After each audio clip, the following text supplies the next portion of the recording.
Toji Fushiguro is without a doubt my favorite Jujutsu Kaisen character. This man might not be the strongest in the verse, but in my opinion, he is the coolest. This absolute legend has gone toe-to-toe with Gojo himself, ran on water, fought cursed spirits without even seeing them, and happens to have one of the most brutal fighting styles in anime. I just cannot stop glazing this guy, and that's exactly why I had to make this video. I mean, let's be real. After reading the title and seeing the thumbnail, you just had to click on this video. And now, I'm just hoping I don't disappoint. So if you guys go on to enjoy this video, absolutely destroy the like button and prepare to watch this fire video. But before that, this video is sponsored by Raid Shadow Legends. I'm totally kidding, I'm not sponsored, but hey, maybe one day. Anyways, enjoy. We pick up our story on the day of the academy test, right before the entire Mizuki situation would go down, and Iruka would test everybody for their shadow clone abilities. Iruka, noticing that everybody else had gone but Naruto, would finally say, "Up next, Naruto Uzumaki. Come down here, Naruto." He would look up only to see that Naruto was sleeping once again, and so he would yell out, "Naruto! Naruto, wake up, Naruto!" As eventually, Naruto would wake up, looking at his classroom, who was all laughing at him with the exception of a couple of people, but Naruto had gotten so used to this that he didn't even care. And so, Naruto would just look up with an expressionless look in his eyes. He would look towards the front of the classroom, just thinking to himself that he can't believe that they woke him up for this. They know he's not gonna pass anyways. Are they just here to mock him? Naruto would clench his fist tightly before then letting it go, making his way up to the classroom and finally trying to perform the shadow clone, once again failing, as nothing would happen. Unlike in the original, Naruto at the bare minimum knew he had chakra, but this Naruto, he was almost positive that he couldn't control it, or he entirely didn't have any, and everybody had made fun of him for this. So now, this timeline of Naruto was not only a failure in terms of like not being able to control his chakra, but this one literally had no chakra, and everybody would ridicule him for this every single chance that they could get, making fun of how weak he was, making fun of the fact that he has no chakra control. And Naruto would pretty much get the Rock Lee treatment, but way worse, considering the fact that he was the Nine Tails Jinchuriki, and everybody had already hated him and had practically no expectations for him in this life. So Naruto in this timeline is a lot colder and more emotionless than the one that we get in the original story, just kind of accepting the fact that he'll never be anybody. He won't be a shinobi, and he won't graduate this class, because if what he needs to do in order to graduate is to create a shadow clone and use some sort of ninjutsu, well then, there was really going to be no hope for him after all. So Naruto had sort of given up on becoming a shinobi, but he still attended the class because it had become sort of a routine for him. So, right after he would fail, everybody would just laugh at him once more, as he would go back towards the class, sitting down, clenching his fist one more, thinking, it's always been like this. As he could just hear the laughs going through his head, and he can just see the way that everybody would stare at him. Sometimes, it wouldn't even be fear or hate, but pity. And Naruto hated that most of all, with most people looking down on him and treating him like the scum of the earth. Naruto would have a way harder life than the one that we originally get. And so, nobody would respect him, constantly calling him a freak, useless, weakling. And at some point, Naruto honestly started believing it. So Naruto would just sigh, thinking, they're right anyways. As from here, he would go back to sleep, thinking to himself that, at least in his dreams, things would change for him. And so, right after everything would end, Naruto would finally make his way towards his house, but in doing so, he would actually be approached by one of his senseis, Mizuki, who would go on to inform Naruto that there's actually one more way that he could graduate the class, one way that is probably perfect for him, seeing as he can't actually formulate ninjutsu. And Naruto, hearing this, would sort of pique his interest, as he would turn towards Mizuki asking what it is, with Mizuki telling him that all he has to do is steal the scroll of sealing and learn one jutsu within it, with those jutsus being even easier than the ones that Naruto's currently trying to learn. And plus, even if he doesn't manage to learn a jutsu, the fact that he could steal it will be mighty impressive, so maybe they could find some workaround. Maybe this way Naruto can become a ninja. So Naruto, hearing this, would finally have some hope in his eyes, as he would decide to do exactly that, stealing the scroll of sealing and arriving to the forest, as he would try over and over and over and over to learn the jutsu inside of it, but nothing, not a single jutsu Naruto was able to master, learn, or even feel like any chakra was moving within him, because that was Naruto's heavenly restriction. Naruto was born with such a gifted body, senses, and strength, but the only problem was that Naruto couldn't access it because he had completely convinced himself that he really was weak. I don't know if you guys have ever experienced this, but have you guys ever been so convinced that you're unable to do something that you genuinely can't? And it's only when you break through that barrier of telling yourself, I can't, that you're finally able to do it and see your full potential? That's probably something that you guys will experience at some point or another, either at the gym or in everyday mundane life. But besides that, what Naruto would pretty much end up doing is doing exactly that, and after failing for hours and hours and hours on end, Iruka would finally arrive to the forest, kind of understanding that Naruto would be there, as once he would end up arriving, he would turn towards Naruto and be like, Naruto, there you are, with Naruto just looking at him and tossing the scroll at him on the ground saying, don't even say it, Iruka. I know I'm a failure. I couldn't learn a single jutsu, and what does it matter if I could steal it? I still couldn't perform a single thing. I guess everyone was right about me. I really am weak. And so Iruka, hearing this, would be stunned, with Naruto just looking down and having just this look of like emptiness within himself. With Iruka looking at Naruto and being like, Naruto, are you? But before he could even finish that thought, a gigantic wind shuriken would come flying towards the direction of Iruka, as this shuriken would pierce him in an extremely vital organ, with Iruka falling down to both knees and Naruto looking stunned, being like, Iruka-sensei, are you okay?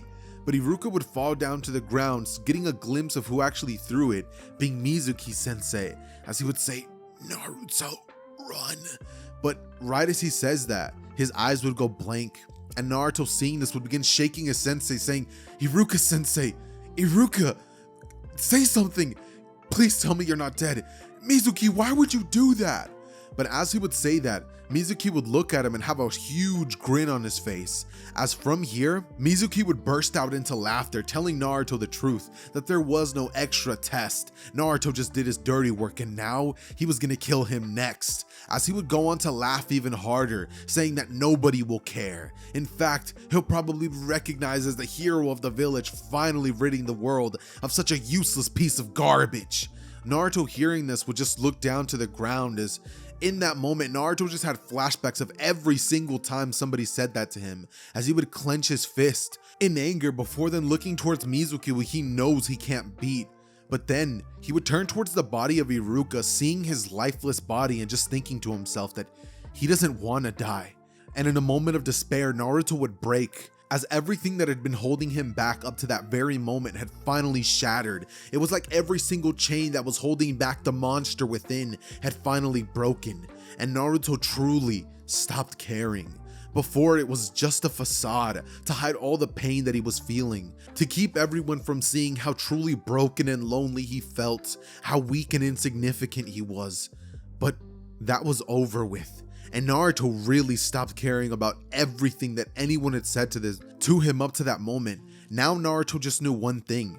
He either had to kill Mizuki or get killed himself. And so, Naruto would clench his fist, looking towards the direction of Mizuki, with his whole demeanor and expression changing. It's almost as if the atmosphere got thicker, and before Mizuki could even blink, Naruto was right in front of him, as Naruto would land a blow in Mizuki's face, sending him flying across the forest, with Naruto rushing at him, with each step that he's taking off the ground breaking it a little bit, shattering the ground at how unbelievably fast he is moving and how hard he is pressing off of it. Obviously not like crazy, but just like leaving like a little dent where his foot was, right? As Naruto lunges on top of Mizuki, who's already practically unconscious, mind you, punching him in the face over and over and over again, just pounding him with an emotionless look on his face, as Naruto doesn't stop until Mizuki's face is unrecognizable and he has beaten him to a bloody pulp. Eventually though, Naruto would pick up his fist, seeing that it was fully covered in blood, and would realize that he has to stop eventually, since his knuckles slightly started to hurt at this point. So what Naruto would do is grab Mizuki by the leg and start dragging him alongside the scroll all the way to where Iruka's body was. And then Naruto, grabbing the scroll, would simply run as fast as he possibly could to Hiruzen's office, seemingly making it look like he used body flicker. As Hiruzen seeing Naruto there, Naruto would drop the scroll at Hiruzen's feet, saying that he stopped Mizuki, before then just putting his hands up to say that he's willing to just be arrested now. And Hiruzen would look at him in confusion, asking what in the world he's talking about. Naruto would then go on to explain that Mizuki was just planning on taking the scroll, and that Mizuki had also killed Iruka with the wind shuriken. As from here, Hiruzen's face expression would be shocked, seeing that Naruto's hands were completely covered in blood. He would ask Naruto what happened, and Naruto would say that he killed him, going on to explain that Mizuki had threatened his life right after killing Iruka, and that there was no way he was gonna let that happen, so he did what he had to do. He survived. It was kill or be killed. And Hiruzen would be stunned at the fact that this 12-year-old boy was capable of killing somebody. Is it 12 or 13? I think it's 13. But anyways, Naruto, after hearing that, he would kind of be impressed by Naruto's ability to take out a Chunin. And so he would go on to look at Naruto, telling him that he understands that in his position, he would have done the same thing, that he's in no problems at all. But with this, Naruto just showed that he might have the ability to actually become a genin, and so he would go on to pretty much start explaining to Naruto that there's one more thing he wants to do to test that theory, telling Naruto to meet him somewhere tomorrow at dawn. As Naruto would nod his head and just walk out, with Hiruzen looking at the look inside of Naruto's eyes and wondering what in the world went down. As from here, the next day would finally come around, and Naruto would arrive at an Anbu training camp where a bunch of Anbu ninjas would be facing off against each other, with Naruto just watching them for about an hour, with Hiruzen looking at him. But Naruto would feel like the world around him was changing. He could hear things better, he could see things better, smell things better, taste things better. It was like all of his senses were heightened from the moment that something snapped within him with that fight against Mizuki. And Naruto couldn't understand it, but he liked it. It was almost as if he was capable of copying their abilities just by seeing them, and was thinking of different deadly combinations that he could possibly use if he was ever put in an opportunity where he had to use them. As eventually, Hiruzen would go on to look at Naruto, seeing that his eyes just looked expressionless, and he would go on to try to intimidate Naruto by telling him that for his first test, or well, only test really, he was gonna be having to face a member of the Anbu. And Naruto would just look at Hiruzen, not caring at all, as he would tell him, alright. And so Naruto would make his way towards the direction of the training ground, standing face to face with an Anbu member who would smile, looking at Naruto, telling him that he won't go all out on him. And Naruto would not care at all, as Hiruzen eventually would say, "Begin!"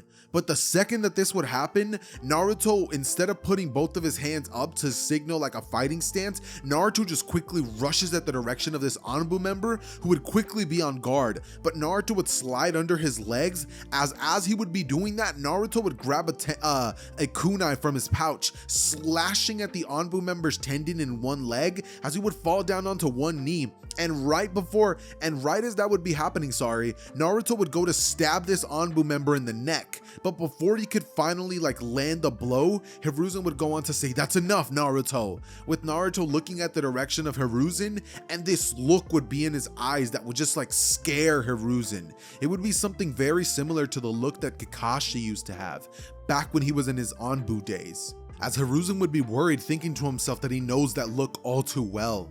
But if there's one person who can help Naruto, that's probably going to be Kakashi.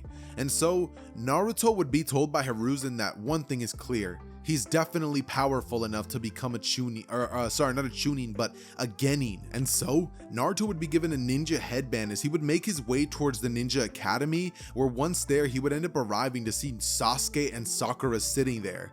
Naruto thinking to himself that that must be his team. And so he would make his way towards the back of the classroom, as he would sit down, and Sakura would say, I can't believe that you're our other teammate.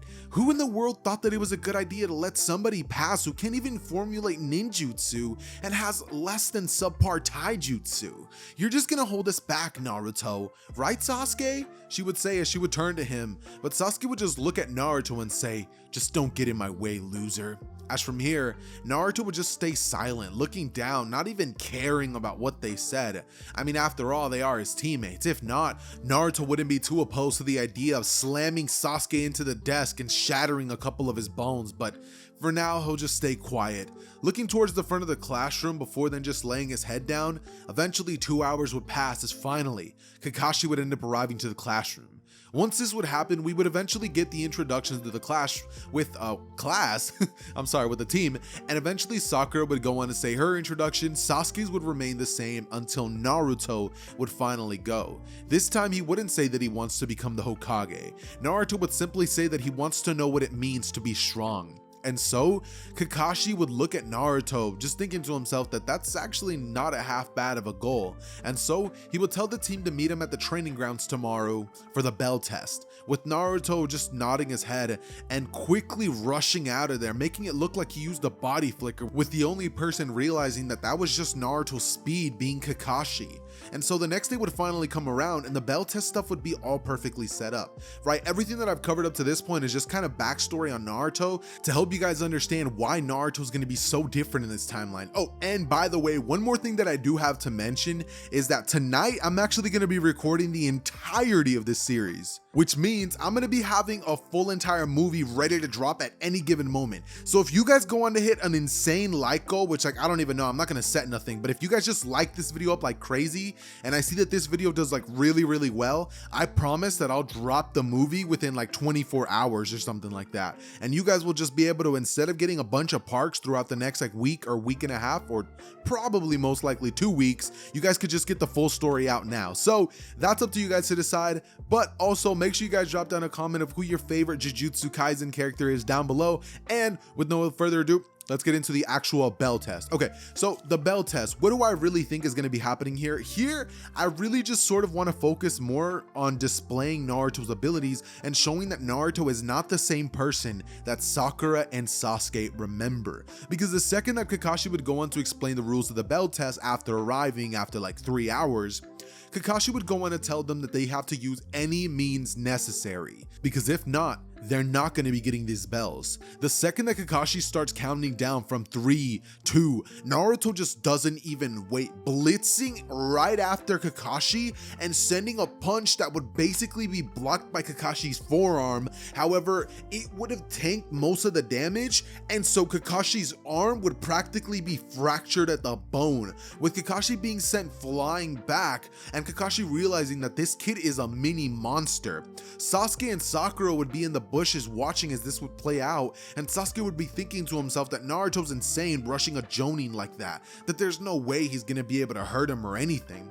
But Naruto would go in landing kick after kick after kick, not actually being as much of like a punch fighter, but more of like a weird like freestyle spinning like kick taekwondo fighter, I guess you could say, throwing kick after kick after kick, and Kakashi would be dodging them, eventually creating a bunch of shadow clones, 5 to be exact, which would actually all rush at Naruto to try to stop him and like kind of humble Naruto. But Naruto, seeing this, would analyze everything as quickly as possible, realizing that there has to be a weakness to these clones. Like there's something that is going to be changing these from the actual Kakashi. He can't look at them as if they have the same amount of strength. And so Naruto quickly whips out 2 kunais on both arms, crossing his arms. As he would throw them at the direction of 2 of Kakashi's clones, they would get out of the way, and Naruto would have done that to test their speed. Naruto would pace himself as much as he possibly could, just gauging how strong each one was, and he would realize that these clones must be like weaker versions of Kakashi, having a percentage of his strength, speed, power, and stuff like that.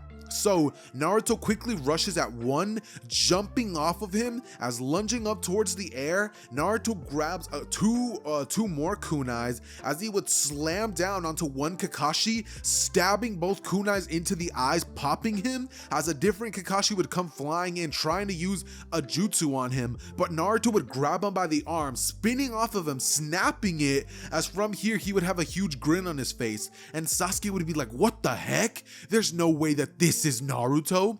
But suddenly Naruto would kick him back as one Kakashi clone would grab him, but Naruto would just like shoot his head backwards, breaking the nose of that Kakashi as he elbows him in the head, and then proceeds to straight up grab him by his area and crush it with his hands, as the real Kakashi who would be watching this would be like, oh my, and Naruto would just proceed to absolutely decimate these clones, just being like, where are you? Looking around as he would close his eyes, finally realizing that his eyes aren't going to tell him where he is, so he's going to have to rely on his other senses. And so Naruto would do exactly that, as he would finally go on to locate the real Kakashi and blitz there as fast as he possibly could, with Kakashi being absolutely stunned at this, and Naruto coming in with the kunai ready to straight up just stab him and kill him, with Kakashi eventually unveiling a Sharingan and holding his kunai out, with Naruto's strength being far superior to Kakashi's, because the way that I want to break it down is Naruto is gonna have like Sage Mode levels of strength. Like, do you guys remember the Naruto that was like crazy powerful with just like his fists? That's as strong as Naruto is as a kid, as a literal 13-year-old. And even with his unrefined taijutsu methods, it would be super efficient just due to the fact of how deadly Naruto's fighting. Naruto doesn't know how to throw a proper punch or kick or stuff like that yet, but he's just delivering blows to these areas that would deal so much damage, and every single attack that he's trying to land would be one that would be deadly to any normal person. Something that he's literally trying to end Kakashi's life with each blow that he's throwing. And if he was to land them, dude, Kakashi would straight up probably die. But fortunately for Kakashi, his Sharingan is helping him perceive all of this, and he would mostly be able to dodge most of the attacks. But Kakashi, realizing that this kid is like a freaking monster, he would have to take him fully seriously. And you would just see Kakashi face off against Naruto, who in this moment with this berserk animalistic fighting style would actually be pushing Kakashi to try his absolute hardest, with him just being stunned at the fact that Naruto was even capable of all this, and Sasuke not even being able to track their movements as well as you would think. Naruto goes into land blow after blow after blow, and Kakashi's matching him as best as he can, as eventually Kakashi starts to get tired, and he would end up whipping out a jutsu that he didn't think he was going to be having to whip out against a literal genin, using a fire style point blank range, but Naruto would straight up not care, tanking it, jumping in the fire, coming out like a little bit smoked up, as a huge grin would be on his face, and he would drop a kick on Kakashi, which would actually hit Kakashi in the head and send him crashing down to the ground, with Kakashi turning into a log and the real Kakashi appearing behind Naruto. But with Naruto not being able to have the ability to use another clone himself or stuff like that, Naruto catches Kakashi's arm mid-air, as he would then grab onto Kakashi, and they would both just be standing there on the ground, with Naruto using as much strength as he can to grip onto Kakashi's arms, not letting him do a thing, and Kakashi's just eyes being wide and realizing that he literally can't formulate a single jutsu, he can't do a thing. And Naruto would just smirk, with Kakashi thinking to himself that he's probably just gonna have to kick him. And so Naruto would try this, but Naruto would tank the kick by using one of his knees to bend it at a weird angle, as eventually Naruto reaches in for one of the bells, yanking it off of him, as Kakashi would have actually ended up punching Naruto at the same time, leaving a big bruise on his face, but Naruto grabbing onto the bells would be sent flying back with a huge grin on his face, Kakashi realizing that this kid did it. In fact, he managed to make him go all out, and Naruto would get back up, wiping the blood off his face as he would say, "One down, one more to go," rushing back in towards Kakashi, who's like, "Wait, Naruto, you already got a bell," being worried, because at this point, Naruto is straight up just on some devious timing, dude. Naruto's pushing Kakashi to the very edge, and he's just stunned, with Kakashi realizing one thing: the longer that he fights Naruto, the more Naruto is learning about him and using all the weaknesses that he's displaying against him. So Kakashi finally would create some space, telling Naruto Naruto that he needs to stop now or he's gonna fail. And Naruto finally drops both of his arms down as he would look towards Kakashi and say that it was just getting fun, before then just sitting down on the ground and holding his head up with his arm, saying that he'll wait for the rest of them to see if they can maybe get a bell. But since he could barely do it, he doubts that they could. And so Sasuke would actually come in as he would say, "Wanna bet, Naruto?" And he would come flying in, but Kakashi, using the Sharingan, would quickly grab Sasuke and put him in an armbar, with Sasuke realizing that Naruto just proceeded to go toe-to-toe with their sensei, and it actually looked like their sensei was going all out, and he got snubbed like it was absolutely nothing. Sasuke would be embarrassed right now, looking to Naruto, asking him what the heck that was all about, as he would be tied up to a post and Naruto would just be sitting there eating. Eventually Sakura would also be tied up to a post, and Naruto would just be looking at the both of them, saying that next time the two of them should just try harder, because clearly what they were doing, it was just not enough. And Sasuke would just look at Naruto with an angry look before telling him that he's just a weakling, as Naruto would go up to Sasuke, grabbing him by the face, squishing his cheeks, as he would then just go on to say, "And who's the one tied up to the stump?" As Sasuke looks at him in the eyes with an angry look in his face, but Naruto looks back at his, and Sasuke just feels a different Naruto. It was almost like the one that he saw just a couple of days ago was completely different than whoever was standing in front of him. And Sasuke just knew that if he picked his words incorrectly, he would probably die right there and then, with Naruto saying, "Got nothing to say." That's what I thought.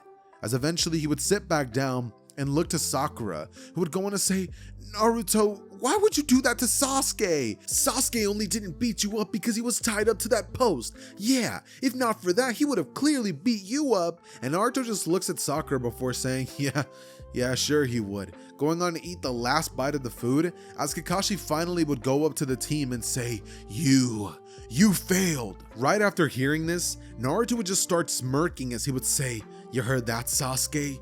You failed. Rookie of the Year. Guess that title doesn't really mean anything after all."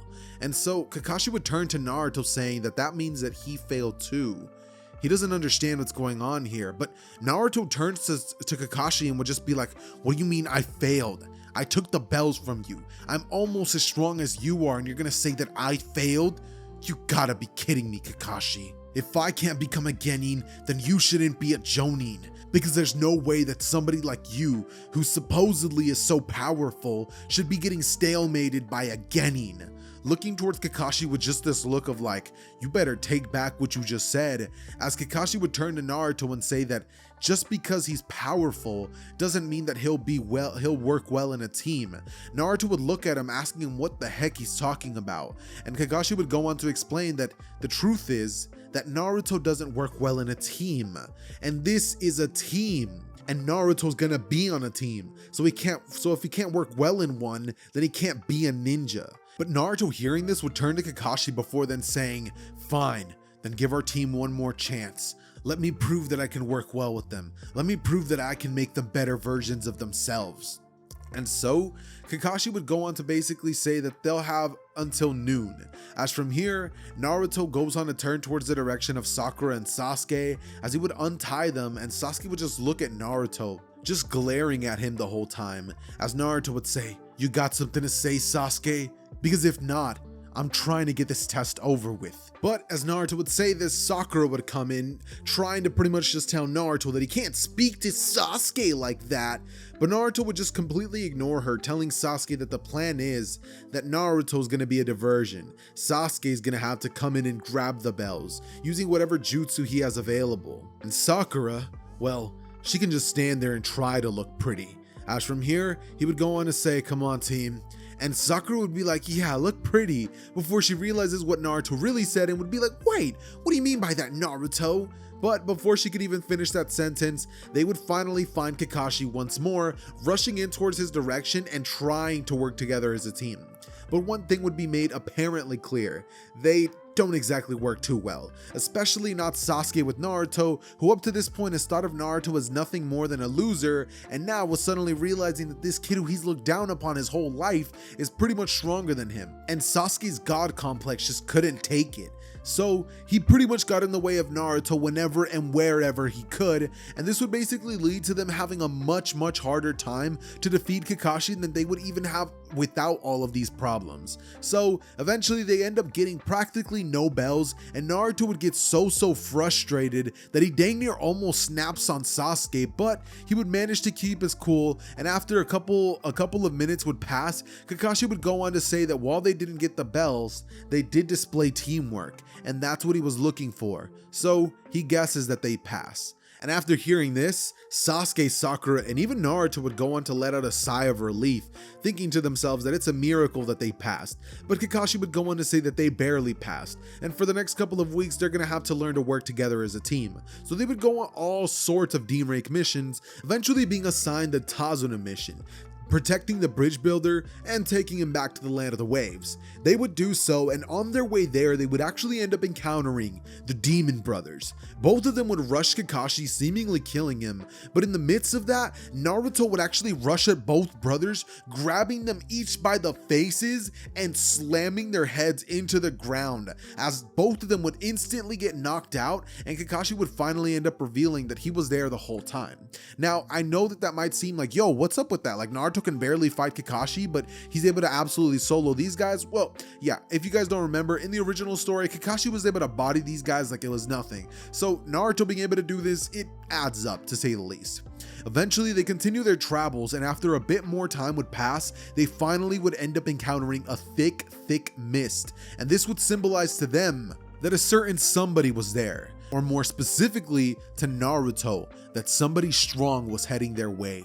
And the second that Naruto would hear a sword cutting through the air coming flying at them, Naruto would quickly dodge before looking up only to see Zabuza Momochi. Upon sensing Zabuza's presence and finally getting a glimpse of what he really looks like, Naruto would have a huge smile on his face as Kakashi would say, "Naruto, don't!" But before he could even finish that sentence, Naruto would lunge up towards the direction of Zabuza with a kunai in his mouth and 2 kunais in his hands, as he would go to try to kill Zabuza with one fell swoop, thinking to himself that if he can take this guy down, he could prove to himself that he's not weak. He's not the person that everybody has called him, and he can show that he doesn't need chakra. He doesn't need that stuff that everybody's constantly told him that he lacks. But in that moment, Zabuza would actually stop it with the kunai of his own, being pushed back a lot, as in that moment, Zabuza would be like, "Damn it, kid," as he would push Naruto back slightly, but Zabuza would go falling down onto the ground, grabbing his blade quickly before then swinging it at the direction of Naruto, and Naruto would counter it with both of his kunais. Suddenly, Kakashi would come lunging in, Sharingan active, as he would hit Zabuza, sending him flying into the water, with Zabuza wiping some blood off of his face and saying, "Interesting, so it's gonna be a 2-on-1, but Kakashi just says no, it's gonna be a 1-on-1. Naruto, stay back. And from here, Naruto would go on to just get angry, saying that he could help him. He could do it alone, in fact. But Kakashi would stop him there, saying that this is his team and he just happens to be on it. Being kind of a cold line, not gonna lie. And Naruto grits his teeth before then just standing there and watching as the fight would go down, or more specifically, sensing what's currently happening. Because Naruto doesn't even have to watch what they're doing to know exactly every single twitch of their muscles and what's about to happen. Naruto has a Sharingan without having a Sharingan, and without all of its crazy abilities that it gets you. He has crazy senses, because mind you, this guy Toji can fight cursed energy spirits without even seeing them. It's actually not okay how busted this version of Naruto actually is. But continuing forward, Naruto would basically just watch as Zabuza and Kakashi would go at it, every twitch of the muscle, every single thing, every swing that Kakashi does, and Naruto would start looking at this dude's blade, Zabuza's blade, and just coveting it. There's no other word that I can use to describe the feeling that Naruto's having. He wants that blade, and Naruto practically vows to himself to have said blade. And so what pretty much ends up going down is that Kakashi would eventually end up getting trapped. And when this happens, you would think that Naruto would be like, there's no way, like Kakashi lost. Like, dude, Naruto was hoping for Kakashi to lose. He was hoping to show that Naruto was even stronger than Kakashi, is that he wouldn't be making the same mistake. And after Naruto watched every way that this dude Zabuza fights and saw the mistake that Kakashi made, Naruto just knew he wasn't going to be making the same mistake. So Naruto quickly would rush in towards the direction of Zabuza, as he jumps up into the air, mind you, and this dude doesn't have chakra, so it's not like he can walk on water or anything. Naruto just proceeds to come down, landing a kick on Zabuza, as Zabuza in this moment, only having one arm available, would have to use that arm, and because he wasn't able to reinforce it with his other arm, Naruto's kick would actually shatter his arm. So this time, Zabuza's arm would straight up break, and right after doing that, Kakashi would be freed, ready to get back into the fight, but Naruto's not having any of this and proceeds to land on the water and just run on it, rushing back in towards the direction of Zabuza before throwing punch and kick and sweep kicks and just like doing everything and anything that he could possibly do to just destroy this man Zabuza. And he would do exactly that, not doing the whole little copying his eyes or nothing like that. Like, Naruto was unhinged. And mind you, the reason that Naruto's able to do this is because he's fought against Kakashi. He's learned from that experience. He's had 2 weeks worth of training on himself, doing a little bit of taijutsu and just thinking of different techniques to beat Kakashi, thinking of different ways to get even deadlier and thinking of how to get stronger.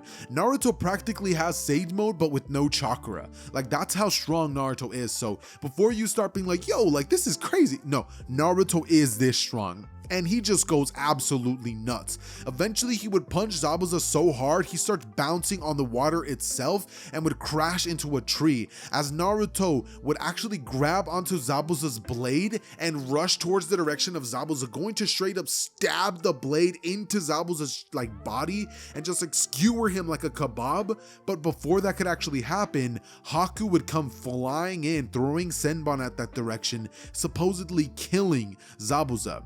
And Naruto, seeing this happen, would turn towards Haku being like, what are you doing? That's my kill. As Haku would turn towards him and say that he's part of the Mist Village, but Naruto says he doesn't care, as he just aims the blade at the direction of Haku, and Haku would be stunned. Like, I mean, seriously, this blade is not light at all. This thing is heavy, and Naruto was just aiming at him like it was nothing. That's not okay. Zabuza just finished up getting pieced up by this kid who is even younger than he is, so Haku would be just absolutely stunned, and Naruto's not playing any games, so he just goes in to straight up attack Haku and kill him. But before he could do that, Haku would actually activate the ice crystal mirrors, knowing that this kid is nobody to be played with and he can't not take him seriously because of his age. There's clearly an aura around him that is just screaming, I am going to straight kill you. Like, think Kid Itachi, but way more ruthless, and he just does not care about anything but proving his own strength, getting stronger, and showing everybody just how wrong they were about him. Like, that's literally what Naruto's real goal is. He wants to know the meaning of getting strong so that he could show everyone that he doesn't need this chakra. He can do just fine without it. Mind you, at this point, Kakashi was watching all this play out, and he was thinking to himself, like, Naruto might have chakra. Like, he was walking on the like he was running on the water. But as he thinks about it more and more, judging by the fact that he has the Sharingan active, he realizes, like, he did not see any chakra come off of Naruto at all. So this dude was literally running on the water with no chakra. Like, that's crazy. But ultimately, inside of the ice crystal mirror, jumping back into like something that's actually going on right now, what would pretty much be happening is that Naruto would just be looking up as he sees Haku shoot from mirror to mirror to mirror to mirror, throwing Senbon at the direction of Naruto, and they would start piercing him and cutting him, and Naruto just looks down saying, "Is that all you got?" As from here, with this blade, he starts spinning and then cuts into one of the actual ice mirrors, shattering it, with Haku just just looking at Naruto and being just frozen in like fear. And then Naruto rushes in towards the actual mirror that Haku's in as he proceeds to straight cut Haku in half with Zabuza's blade, mind you. Haku wasn't even fast enough to shoot from that mirror to the next, so Naruto straight just cut the mirror in half and by extension cuts Haku. So Haku would just fall onto the ground dead as Naruto turns back towards Zabuza and says that he has to make sure he's dead. So Naruto goes over to try to double tap Zabuza, but Kakashi would actually put his hand on him as Naruto looks up towards Kakashi and just like is like, the mission's not done. And from here he just stabs the blade into Zabuza's like chest area, saying now the blade's his, as he holds it up. And Kakashi would just look at him and remember back his Anbu days, how he used to be just like this, thinking to himself that he needs to either save this kid now or like this kid is gonna grow up to be extremely dangerous, like if nothing's done about him, because even he wasn't this powerful. And he shudders to think about the true strength that Naruto could attain after a couple more years of training. It's genuinely terrifying. But after all this stuff would take place, we eventually would get the stuff with Gato happening, right? Because over the course of the next 2 weeks, I'd like to say ish, we would pretty much just get the group going to Tazuna's house, where we eventually get the whole situation happening with Inari and his family. But unlike in the original, instead of Naruto feeling empathetic towards this kid, Naruto straight is on Black Air Force energy timing, not caring at all. And when this kid starts crying, being like, you guys can't stand up to Gato, Naruto's just like, shut up, kid. And like you know, like this dude just goes out running. Naruto doesn't even feel bad. Kakashi tries to like tell, you know, like Inari like what Naruto's really feeling, but Naruto's like, he doesn't care. Like he really just doesn't care. And so what would pretty much end up playing out is that they would just be there and Naruto would train on his own. Kakashi would go on and train Zabuza, Sasuke and Sakura, the tree walking stuff, and Naruto wouldn't even be there to learn all that stuff, telling Kakashi that he has no chakra. Surely he's realized it by now, but he doesn't need it. And Kakashi would question Naruto how in the world he was able to run on that water, with Naruto simply saying that he just moved so fast that he didn't sink. And Kakashi would just be like, okay, like this kid is clearly getting stronger by the second. Like this kid should not be a Genin, you know what I mean? But eventually we would get the point in time where Naruto just spends most of his time training, learning new moves that he can use with this said like blade. But Naruto would realize one thing about it. It's like super clunky, heavy, and it just gets in the way. And Naruto likes using it, but he also thinks that it would be better to have all sorts of weapons. So Naruto would ask Kakashi about this specific like dilemma, being like, hey, I have all these weapons, what am I supposed to do with them? And Kakashi would turn to Naruto, basically just telling him that one option would be to use scrolls and to seal the weapons inside of there, but because he has no chakra, that might be a bit tricky. So Kakashi would actually help Naruto out with this situation, and for the purposes of this video, I'm not really sure if it works like this where you actually need chakra to use these scrolls or something like that, but for the purposes of this specific what if, we're going to be saying that Naruto is going to be having like a scroll on his back that he just always is going to be carrying, right? And it's going to be like a decently sized one that he's going to be carrying all of his weapons inside of. So this means that now Naruto has a way to actually store the blade that he actually ended up taking from Zabuza. And taking one of these blades from one of the legendary misusers actually starts to get Naruto thinking about maybe taking other people's weapons as well and making them his own.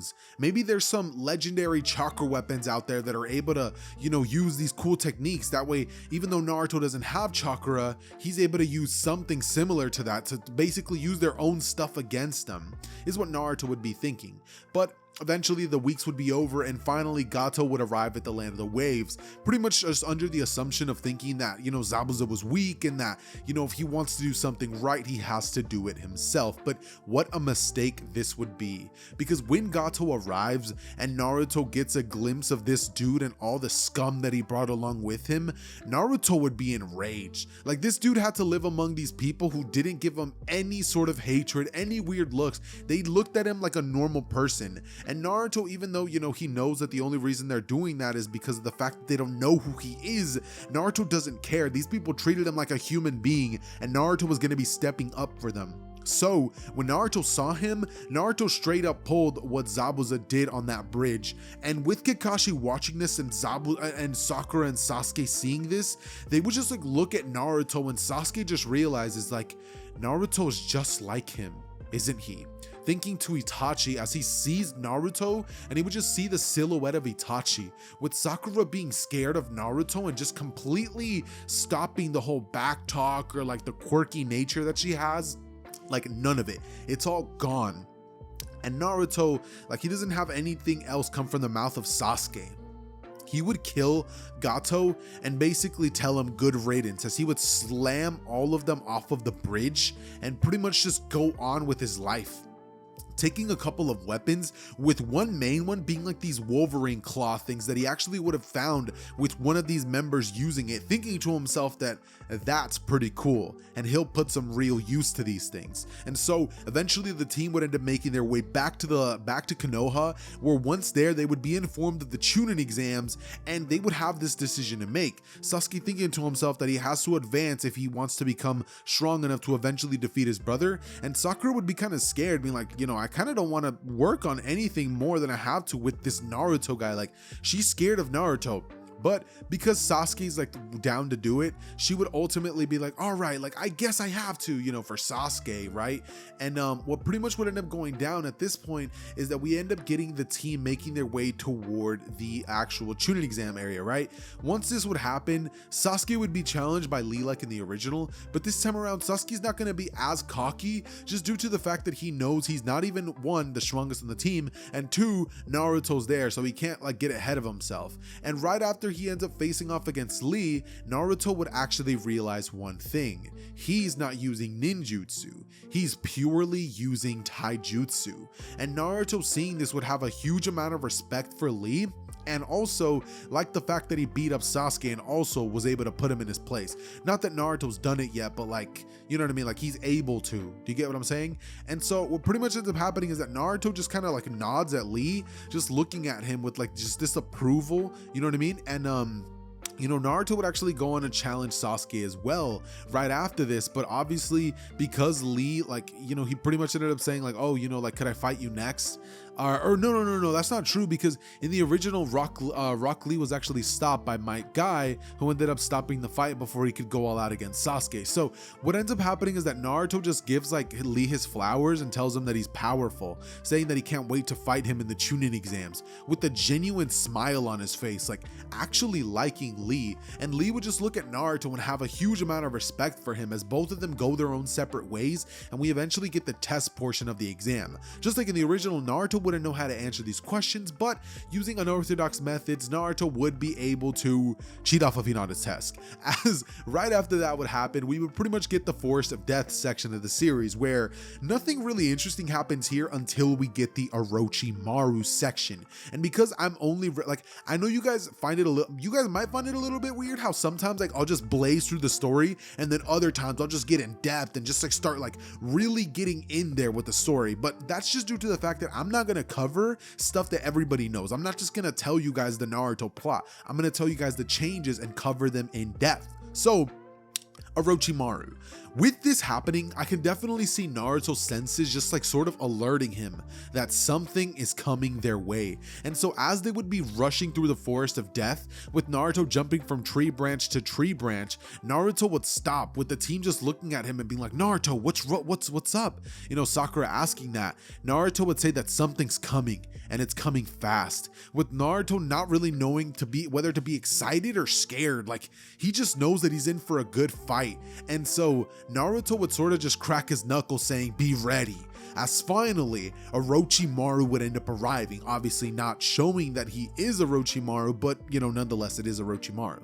Anyways, what would pretty much end up going down here is that Naruto would just get excited, sensing this presence, this aura, this bloodlust. And Naruto, knowing what that's like to have bloodlust and to just want to destroy your opponents, Naruto cannot wait. Rushing in towards the direction of Orochimaru, Naruto would launch an attack using his like brand new like Wolverine claw thing, scratching at the direction of Orochimaru, or so he would think, as Orochimaru would dodge out of the way and using a snake jutsu would actually bind Naruto with a snake arm that he would create. Naruto would be tangled up by it, but Naruto would just smirk, breaking out of it, snapping the snake into like 3 different sections as Naruto lunges back towards Orochimaru, trying to grab him by the face and just squeeze with all of his might. But Orochimaru would dodge and have like a bit of like a weird expression on his face, being like, my, how powerful. As you know, Naruto and Orochimaru, they go at it for a bit,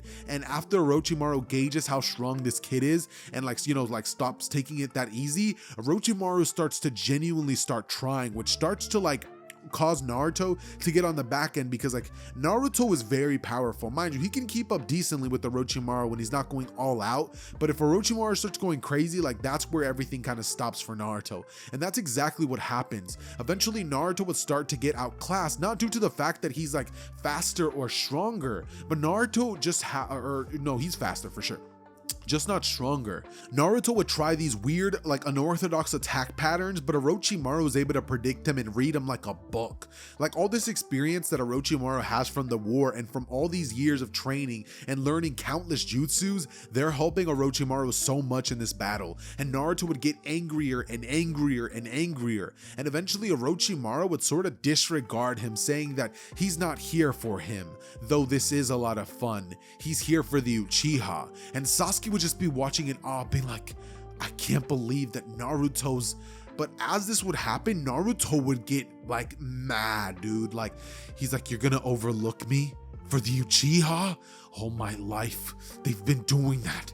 Not anymore. Just sort of viewing Sasuke in the way that Toji views Gojo, I'm gonna show that I'm so much better than him that it's gonna be undeniable, right? And so he lunges in at Orochimaru, kicking up a gear, with Orochimaru being stunned, being like, he's this much faster? And they go at it once again, with Orochimaru eventually whipping out the Kusanagi blade, and Naruto just reaching in for his back, grabbing Zabuza's blade, with Orochimaru being like, so you took out Zabuza. Impressive, but not shocking. Rushing in towards the direction before clashing with Naruto, and they're just going at it back and forth. But eventually Orochimaru, he goes fully all out. His chakra presence would start to overcome Naruto. His speed is just too much for Naruto, and eventually Naruto gets angrier and angrier and angrier, and Orochimaru would eventually end up slashing Naruto across the chest, leaving him bleeding out on the top of a tree branch, as Naruto's body starts falling from one branch to another, eventually hitting the ground with a loud thump, as Orochimaru would finally see Sasuke, who's just standing there, and finally would stab himself in the leg trying to run away, before then pretty much getting bit by Orochimaru. As in this moment, you would just see Naruto on the ground convulsing as his eyes start changing color, and every single one of these injuries would start healing. Naruto just starts clenching his hands, feeling the power coursing through his veins, as he would quickly let out a roar and say, we're not done yet, rushing in towards the direction of Orochimaru and cutting this dude clean in half. I mean, Orochimaru straight up dies, or is what I would say if Orochimaru didn't find a way to weasel himself out of the situation every single time that he dies. So yes, Naruto did straight up kill this dude, but Orochimaru is gonna come back. He'll be back, bro. I can't even hide it. He's gonna be back. And after this happens, Sasuke would just be sitting there unconscious, with Sakura looking at Naruto just utterly terrified, as Naruto's shirt would be torn to absolute shreds, but Sakura could see just how muscular this dude is, and she would kind of have a bit of a blush on her face as Naruto grabs her by the wrist and throws Sasuke on his shoulder, and they would just rush straight towards the Chunin Tower. Making their way there, they don't even have the encounter with the sound squad or whatever, and so we would pretty much just get the preliminaries instantly, which is just dude, this is gonna go horribly for Kiba. Naruto here, he's facing somebody who, I'm just gonna say it like this, Kiba has just made fun of him. Back when they were in the academy, Kiba, any chance that he, not bully him, but he would make fun of him occasionally and tell him things that genuinely they hurt Naruto, bro. There was times where this dude would just cry. because he's like, dang, like they don't like me, they think that I'm weak, and like he would just think like they're right, but finally Naruto has the chance to get revenge, which, you know, in this specific story I guess is okay, but for us, ladies and gentlemen, revenge is not for us, that is for the Lord. But moving on, Naruto versus Kiba. Yeah, this dude's gonna get absolutely destroyed anime style. I mean, it's bad. Like, have you guys seen Tokyo Revengers or like you know, Windbreaker or something like that? I think that's what the anime's called. I watched it like a while ago. But point being, Naruto proceeds to beat this man Kiba in a fashion similar to that. So if you guys can like sort of imagine like a brutal beatdown of Kiba like rushing in towards Naruto, being like, can't believe we got the easiest one, Akamaru, as Naruto rushes at Akamaru and kicks this dude into the wall, like completely taking Akamaru out, breaking one of his like little paw leg things. And I know, you know, that's kind of messed up. I low-key felt bad saying it myself, but yeah, he does that because like Naruto does not care, right? And then right after this, he would blitz behind Kiba, as he would then go on to like kick Kiba's back leg, dropping him down to his knees, as Naruto like proceeds to pretty much just punch Kiba on the side of the head, knocking him out, and grab him by the hair, as he then knees him in the face and just punches him over and over and over and over, with Kiba being knocked out and the proctor saying Naruto wins. But Naruto's not done there. He rushes back in towards Kiba and kicks him once more right in the gut, sending him flying, like low-key waking this dude up, as Naruto then proceeds to lunge at him once more. But the instructor and a bunch of members of like the area would watch this, and they would come in and stop Naruto, with Naruto barely missing the blow that he was about to land on Kiba, and his knuckles would be full of Kiba's blood, as Naruto would just turn towards their direction and say, "Get out of my way." But they would just not listen and say, "You won, Naruto. Go back to the stands or you will be disqualified." And so Naruto's unfortunately forced to stop this beating, or actually fortunately, right? But yeah, that's pretty much like the kind of thing that Naruto in this timeline is going to be all about, just because it's like, I mean, it's what's the dude's name again? Oh yeah, Toji Fushiguro. Like, it's Toji Naruto, not, you know, soft flower, you know, like a little like doll Naruto, you know what I mean? So yeah, he's very brutal. And right after that would take place, we would eventually get the 1 month of training. Everything else goes down just like it does in the original, but this time around Naruto doesn't like I mean, I think he actually would stick up for Hinata, because she's like one of the only people that has ever treated Naruto good. Like, she has never once said a bad thing about Naruto, and there would even be times where like Naruto would be feeling down and she would like try to comfort him, you know, like try her best, you know what I mean, like with actions, not words, because when she would talk to Naruto, she would like blush really hard, you know, and Naruto didn't understand why, but I guess like as he's maturing, he's starting to sort of understand what's up. But with Naruto realizing that this dude just beat the one person that's always been kind to him, regardless of whether he was strong or not, Naruto's not gonna let that slide. For the next month, Naruto would train so unbelievably hard, wanting to get his revenge in blood, bro. Like, that's how deep it is. And eventually, obviously, Jiraiya would have ended up arriving to the scene, trying to help Naruto navigate this, like trying to help him essentially like get stronger. But because Naruto has no chakra, Jiraiya was pretty much just left to try to teach Naruto different taijutsu attacks, which Naruto would be able to learn very, very quickly. But Naruto would actually learn them and like improve them, I guess you could say, because he would go on to like take these taijutsu style that Jiraiya is teaching him and build upon it, like make it 10 times more deadly, incorporating a bunch of feints and also going after like eye attacks and like punches to like specific areas that guys will just like be absolutely destroyed by. So like Naruto is willing to defeat somebody in a fight regardless of what the circumstances are, regardless of what the method is that he has to use to do it, because Naruto, if he decides that you're going down, he's going to find the way. There is no exceptions. And so what we would pretty much end up having happen after this is we would finally get the fated battle between Neji and Naruto, and oh boy, are things about to go horribly for Neji, because Naruto's not gonna pull up with a blade, no sword, just his hands, and he's gonna destroy Neji at his own game.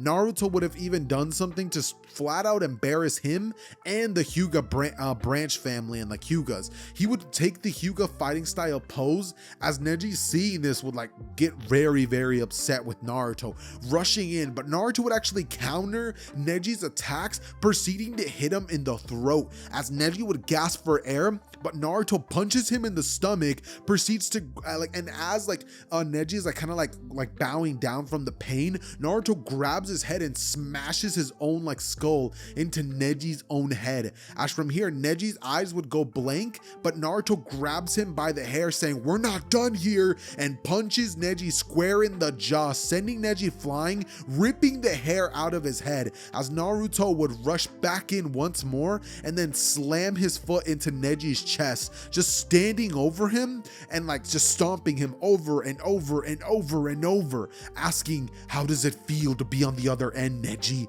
How does it feel?" Slamming his foot into his chest once more, as Neji is just like coughing out blood, and he's just like but Naruto's not stopping, and eventually like the proctor, he has to stop it again. You know what I mean? Like, people who are watching this would be like, yo, like, what the heck is going on? Like, because mind you, like a huge crowd was actually watching this section of the Chunin exams, and they were like booing Naruto, saying, "Hey, stop it." And there'd be whispers like, "He really is the demon," when everybody's just like, pretty much playing into like everything that Naruto's heard his whole life. And Naruto just looks up at the entire stage and says, "One more word and I'll kill every single one of you guys." And the crowd just goes dead silent, as Naruto from here just spits on Neji's unconscious body and just walks away. Gaara watching this would like pretty much get like excited, being like, "I need his blood." And eventually we would get the battle between Sasuke and Gaara, in which they would end up leaving the arena because eventually Sasuke lands a Chidori, obviously, right? And then right after that ends up taking place, we would pretty much end up getting the section of the story where Naruto goes after Sasuke. Not because he actually wants to save Sasuke, but because he doesn't care about Hiruzen or protecting anybody else. He cares about facing off against one of these little tailed beasts that he's heard so much about. He wants to personally rip one limb from limb. And so right as Sasuke was actually about to clash with Gaara like he was in the original, and like they were about to like hit attacks, Naruto wouldn't sit there and save Sasuke, right? Instead, he would proceed to let Sasuke get completely taken out of the battle, and then look at Gaara as he would smirk and say, "Now that you're done warming up, what do you say we get the real fight started?" As Gaara, looking towards Naruto, would have a huge smirk on his face, and Naruto would lunge in, going in to throw a punch, but the punch wouldn't connect because sand would actually stop his fist, and Naruto would be like within like striking distance if he headbutts Gaara. So that's exactly what Naruto would do. He headbutts him so hard that Gaara actually goes unconscious, and right as this happens, Naruto would see Shukaku begin to transform into the One-Tails kaiju state that he actually goes into. As Naruto seeing this all take place, Naruto would just watch as he thinks to himself that he's not the only beast here. As Naruto proceeds to take out 2 kunais and proceeds to climb up Shukaku by stabbing kunai after kunai after kunai into him and climbing up to the top where Gaara's at.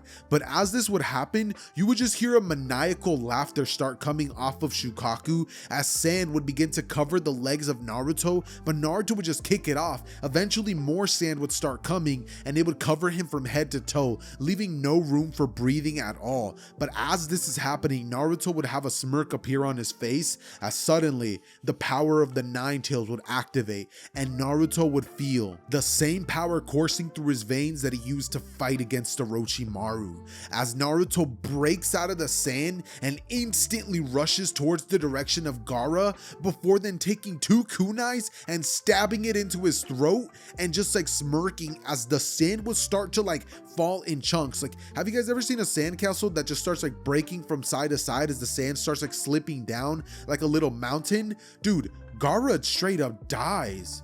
And Naruto would just fall down onto the ground as he walks away, and Kankuro and Temari, seeing this, like they both cover their hands over their mouths, just in the utter shock of what they're actually witnessing. As Naruto would say, "Go ahead and clean up the mess. Your brother here thought he was stronger than me." as like dude, like this dude just walks away right after that and just proceeds to act like nothing happened, literally leaving Sasuke in the forest like straight knocked out.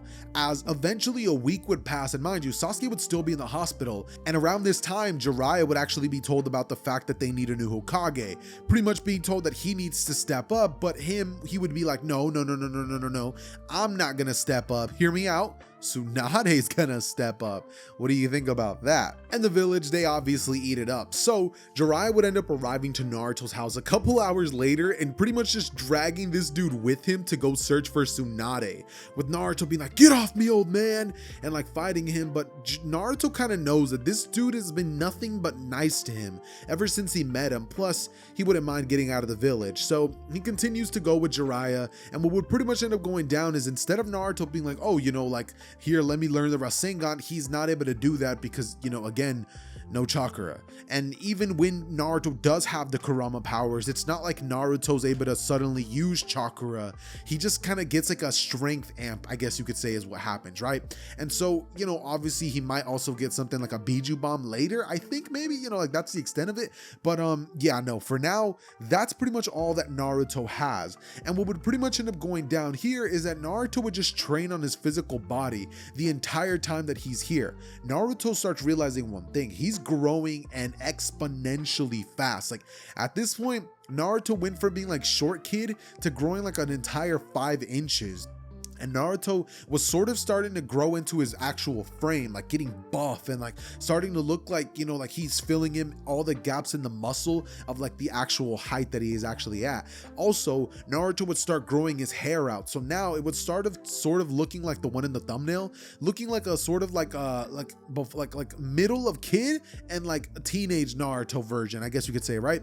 As eventually they would end up finding themselves at a hotel, or more specifically, Naruto would, as Jiraiya is pretty much just going to be super busy with one of the random village girls that gives him the time of day, which personally I'm kind of inclined to believe that Itachi placed that girl under a genjutsu just to distract the old man and give them time to kidnap Naruto. But hey, what do I know? It's just a theory, a film theory. But no, seriously, Naruto would eventually end up being encountered by Itachi and Kisame. And the second that this happens, I can definitely see Naruto just staring straight into the eyes of Itachi. And like, one thing that does come out of Naruto having no chakra in his system is that there's no chakra for Itachi to send chakra into Naruto, thus placing him in a genjutsu. So Naruto doesn't have to be scared of him at all, just staring straight into the eyes of Itachi and asking him what he wants. As you know, like we then have the shark dude Kisame take his blade and aim it at the neck of Naruto, saying, "Naruto Uzumaki, you're coming with us," with a smile on his face, as Naruto pushes the blade aside and Kisame would smile, thinking he's already draining his own chakra. But Naruto just moves it and says, "Not gonna happen." As from here, Naruto quickly goes on to throw a kick straight at the direction of Kisame's face, sending him flying into the wall, as Kisame would look up and just be like, what the heck? And Itachi would look at Naruto trying to place him under a genjutsu, but it wouldn't work at all, as Itachi would realize, like, this kid, like, it doesn't work on him. He quickly puts 2 and 2 together and realizes that this dude just sent Kisame flying without chakra, realizing that this kid is like actually going to be dangerous. And so, not wanting to play around, he actually like lunges in towards the direction of Naruto, but Naruto quickly just jumps out of the window itself, smashing the glass, as he would land on the village like area, and he would proceed to start running from rooftop to rooftop, saying that he's strong but he's not dumb. As from here, he would say he's not about to fight 2 people who are about his same strength. As from here, Kisame, hearing this, would say, "The same strength, you say? Itachi, let me handle this one." And Itachi would turn to Kisame saying, "That's not how we do things." But Kisame is just like, "That is how we do things today."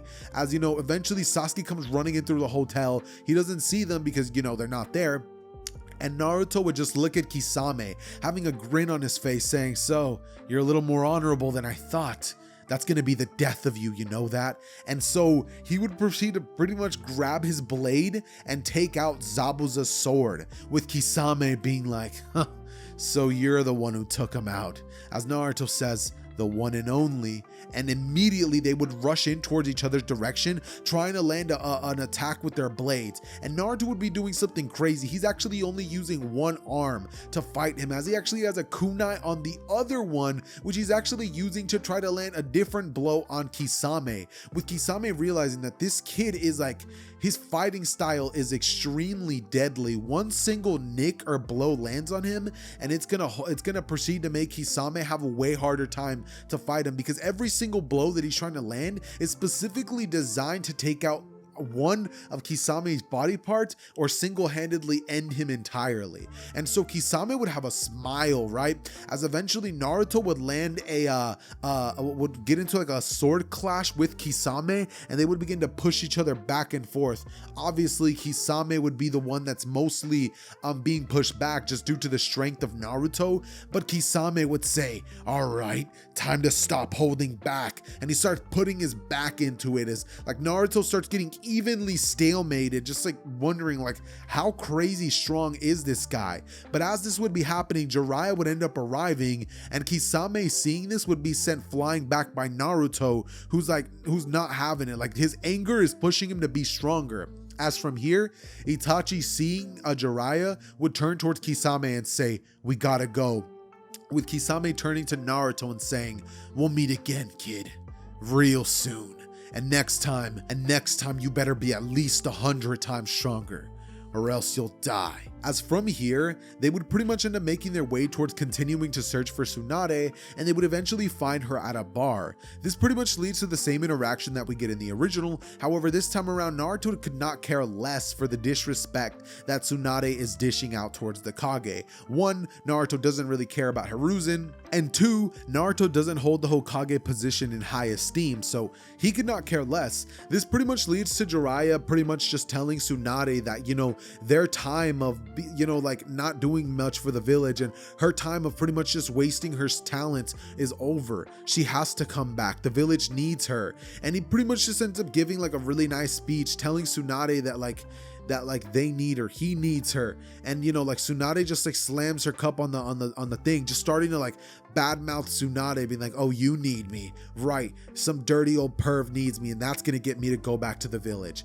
And Naruto, hearing that, he starts getting upset. He's like, yo, like, you better watch your mouth. Like, he just looks at her and says, shut up, your voice is starting to annoy me. And you know, she looks at Naruto and goes, what did you say, brat? Smashing the table, as Naruto just says, you heard me. I can't even believe that the village wants some dirty old hag that can't even accept her age to come back and lead us. You ask me, I should be the one in charge. As from here, Tsunade gets in Naruto's face and says, oh yeah? And Naruto just looks at her and says, yeah. As he would straight spit in her face, bro. And like, she's just not having it. She punches Naruto as he blocks it, and he would get sent flying outside, with him just smiling, saying, finally, someone who's almost as strong as me. From here, she would lunge in towards Naruto, punching the ground as it would shatter, and Naruto says, oh, let me do you one better, rushing in as he would punch the ground as well. And Tsunade would see that the same reaction happened, except it was 2 times larger. Tsunade's eyes would widen as she would say, Jiraiya, who is this kid? But before she could finish that, Naruto lands a tornado kick on her, sending her crashing into a wall. Like, as you know, she would climb out of it groggily and like try to stand up, looking at Naruto, trying to be tough. But because she's kind of like not in the right mental space right now, she's just in no position to actually try to face off against this version of Naruto. And Naruto puts his hands in his pockets, walking towards Tsunade, as he asks her what exactly she thought was gonna happen. He says he's pretty sure that for her whole life she was stronger than everybody else, but not here. Isn't that sad? Some kid's about to take her out. She would look at Naruto and grit her teeth, you know, being like, just about to say something to Naruto. And you know, like, her guard is down, mind you, because Naruto's hands are in his pockets. But you know, as he's getting closer and closer, he would like pretty much just swing his leg in a Mikey kick like fashion. As you know, if you guys don't know that, just look up Mikey kick. And Then he would kick her skull into the ground, knocking her out, as he would just pretty much just go to take his hands out of his pockets and say that she was pretty weak. She doesn't deserve to be Hokage.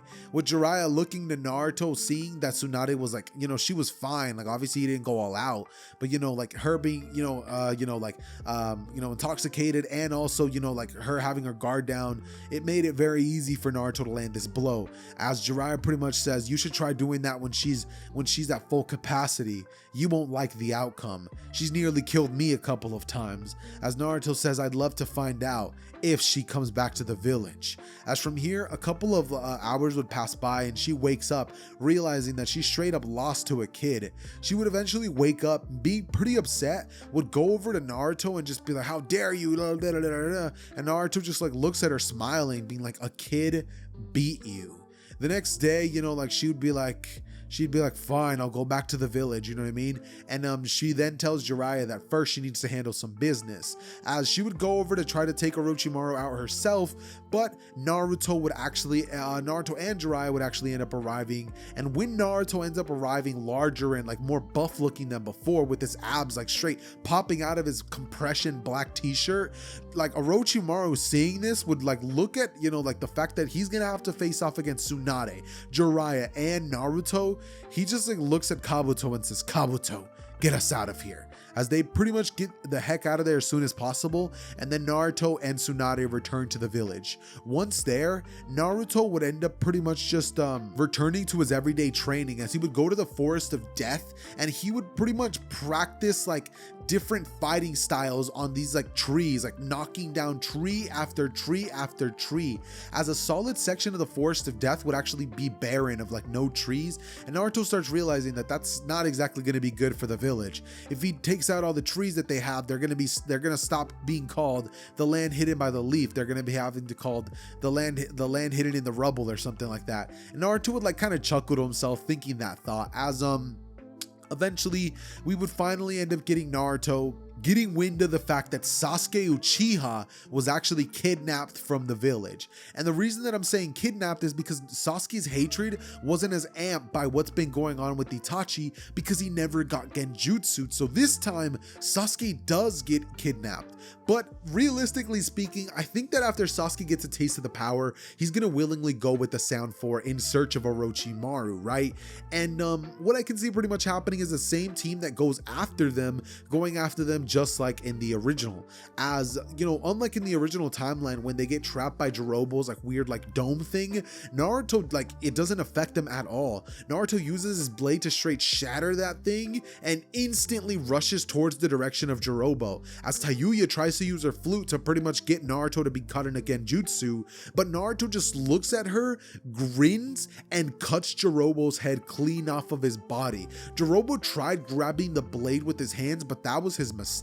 He thought he could do it, but without the curse mark thing being activated, Naruto not only cut through his arms but his head as well, as he would then turn towards the direction of Tayuya, dropping the blade on the ground, slamming her head into the concrete as her eyes go white and like, she's completely knocked out. Suddenly, the Sakon and Yukon turn towards Naruto, being like, how dare you, having their, like curse mark thing activated. And so does the guy with the bow and arrow, as he shoots one at Naruto, but Neji comes in, dodging the, blocking the attack. As suddenly, we would then get Shikamaru using a shadow technique to pretty much catch the dude who's like hiding away in like an area where there is a shadow, to hold him off. So right after this happens, Naruto would proceed to pretty much kill Sakon and Yukon, and then turns towards the direction of the other member of the Sound 4 and says that he would kill him, but he's too pathetic to kill, as he would just continue going through with the forest section, eventually bumping into Kimimaro, since he would be chasing Sasuke, who would be running towards Orochimaru, right? When Naruto runs into Kimimaro, he wouldn't actually be doing this alone. Naruto would be with Shikamaru, Neji, and all of them, and so they're the ones who end up facing off against Kimimaro in this timeline, with Naruto rushing ahead and meeting Sasuke at the Valley of the End. Once he's there, Naruto just says, Sasuke, listen to me. I'm gonna say this once. I was sent by the village to come collect you. Now you could come willingly, or I could break every bone in your body and drag you back. Honestly, I really don't care. I have been meaning to bash your skull in.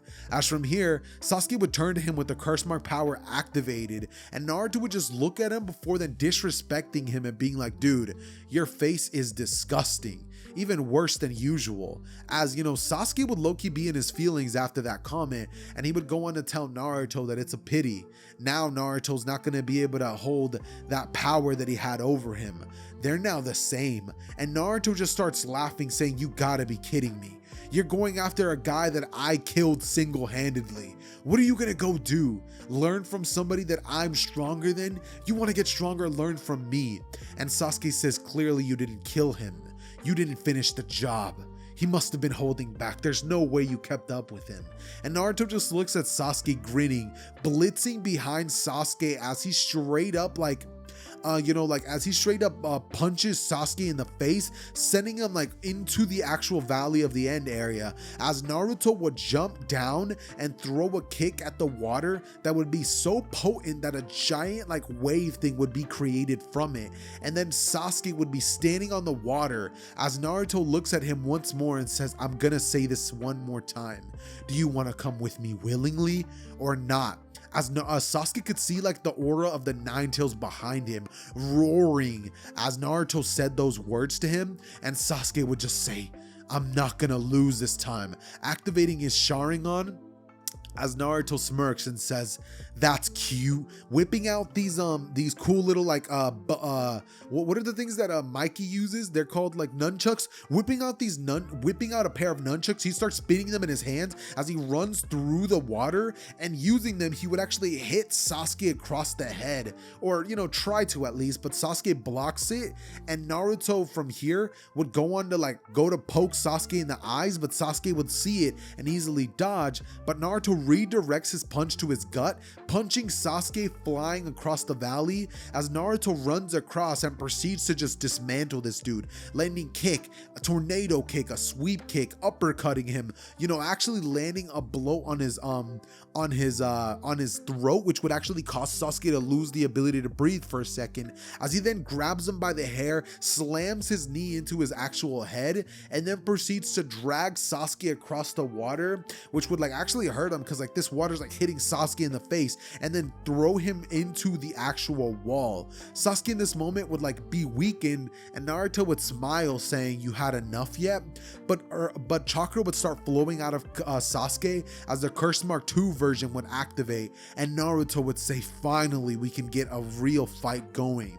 And Sasuke tries his best to defeat Naruto, but it's made ultimately clear that Naruto's been training, and he's not at this weak sauce level anymore. He's not Valley of the End levels of strength. Naruto's gone way past that. And so Naruto would just proceed to straight take a blade and stab it into Naruto's shoulder, or stab it into Sasuke's shoulder, as he pretty much goes on to take a gigantic spear weapon out of his scroll, as he stabs Sasuke into the wall itself, and then proceeds to just slap Sasuke in the face, telling him to calm down already. Sasuke would just be weakened and covered in blood, and just he has nothing going for him at this point. And then Naruto just looks at him, grabbing him by the cheeks again, saying, looks like nothing's changed since that day, eh, Sasuke?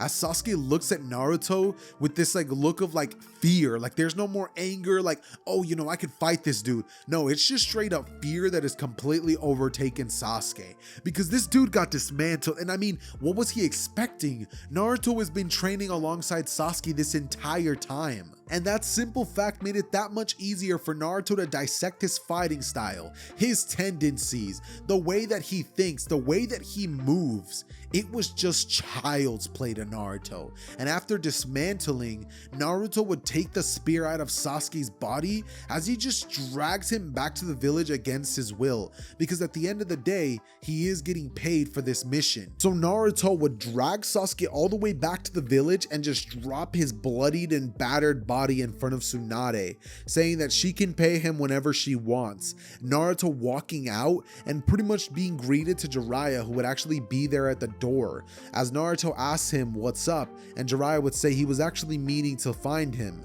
Naruto asking for what, as Jiraiya would go on to explain that they're going to be going on a little bit of a journey, as Naruto stares at Jiraiya and would just be like, what do you mean by that? as Jiraiya would say that as it stands, the Akatsuki are going to be coming after him, and he needs a way to get stronger, as Naruto just starts laughing, saying the Akatsuki won't be able to handle me in just another month. Trust me, training on my own, I'll get more than strong enough. As Jiraiya would say, Naruto, look, we're gonna go out and train. Besides, you get to get out of the village, and you get to help me with my research. And Naruto just looks at him, kind of smirks a bit, and just is like, I'm down. And so would begin the 3-year training journey. Wait, please, I'll tell you where they are. Just spare me.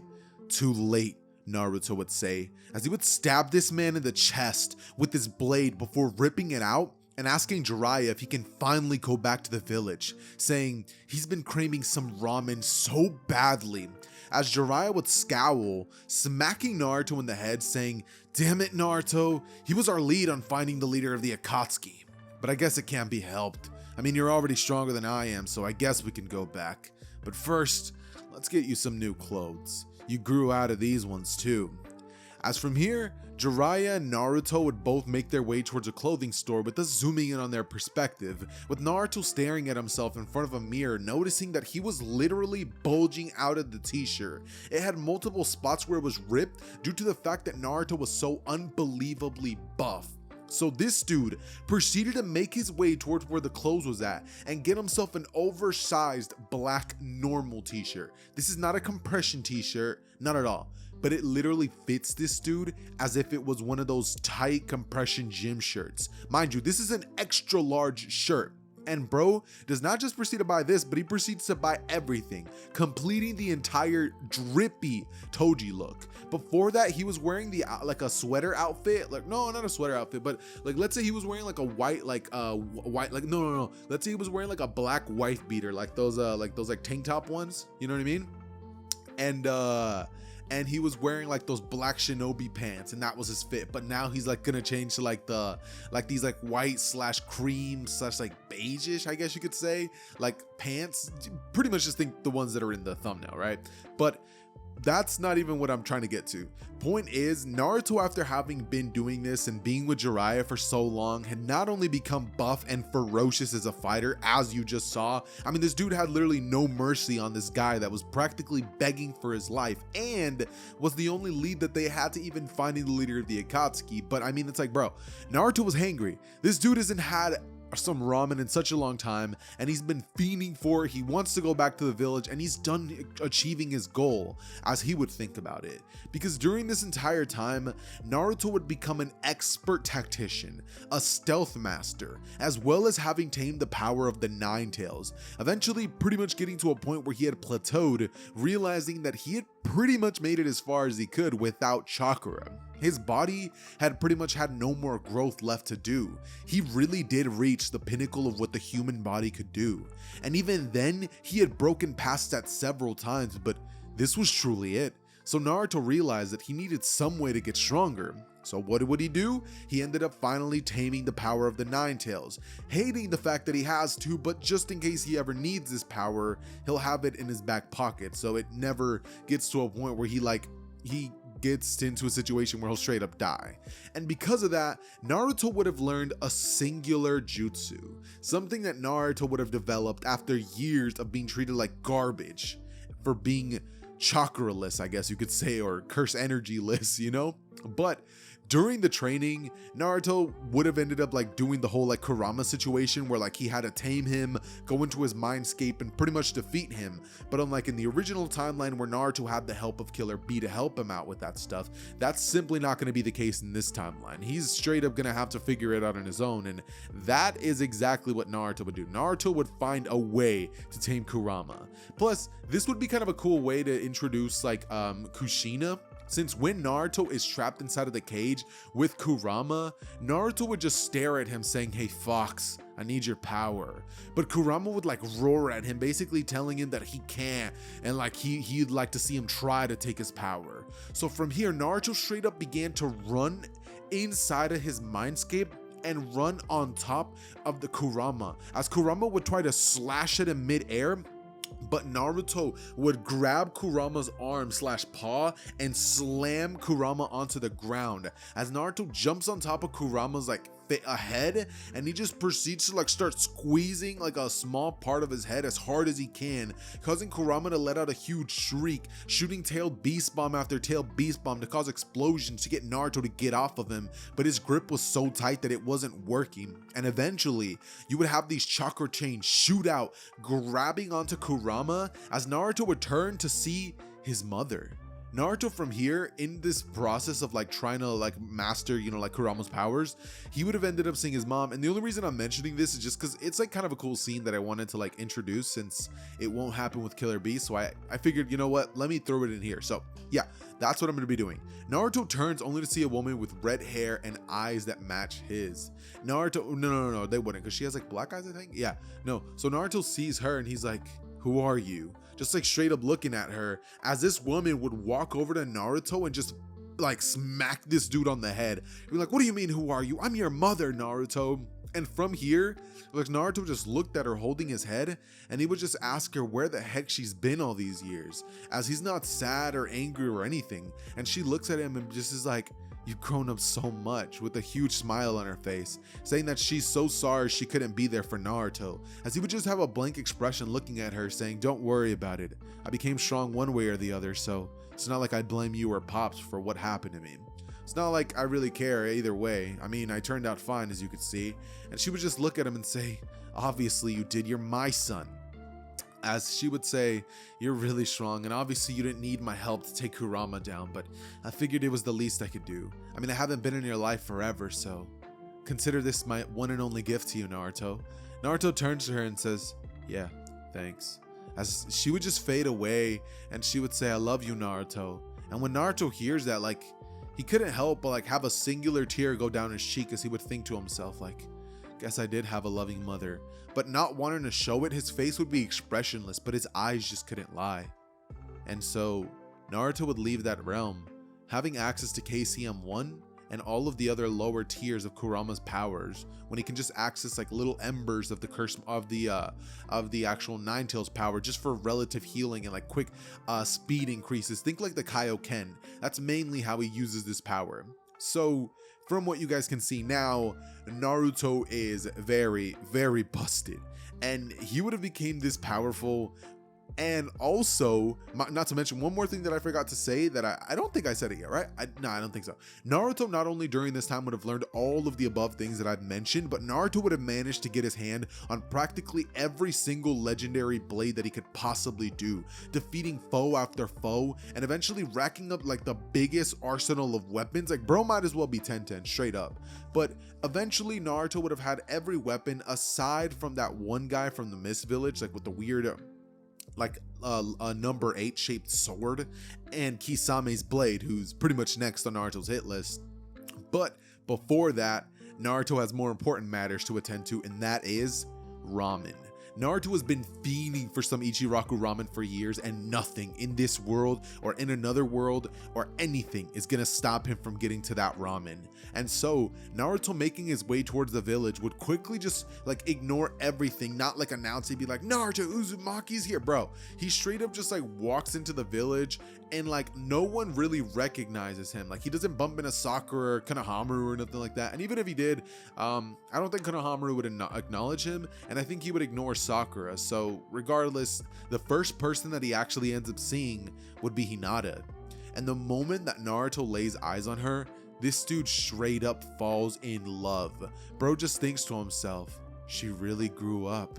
As Naruto's tastes in women have evolved a lot, just due to the fact that, you know, Jiraiya might have been his sensei, but he didn't actually teach Naruto much. He just pretty much taught him how to have a good time. So Naruto's senses for women would be that of Hinata.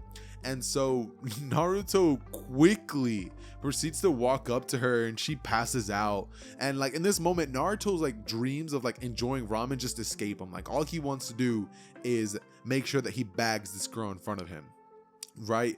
And so they would pretty much end up like, he would wait for her to wake up after passing out, as he would ask her how she's been with a huge smile on his face. Like, he never does this, but she looks at him and just starts blushing so hard, saying, hey, you hungry? I'm on my way to Ichiraku. So she goes with him, and she's just quiet that whole time until Naruto finally finishes his bowls and would just ask her, Hinata, why have you always been so nice to me?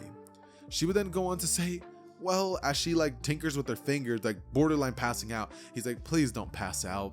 As she would say, well, Naruto, it's just that you helped me when I was a kid and I know you're a good person. So Naruto, after hearing that, would just be like, interesting. So you helped me just because you think I'm a good person?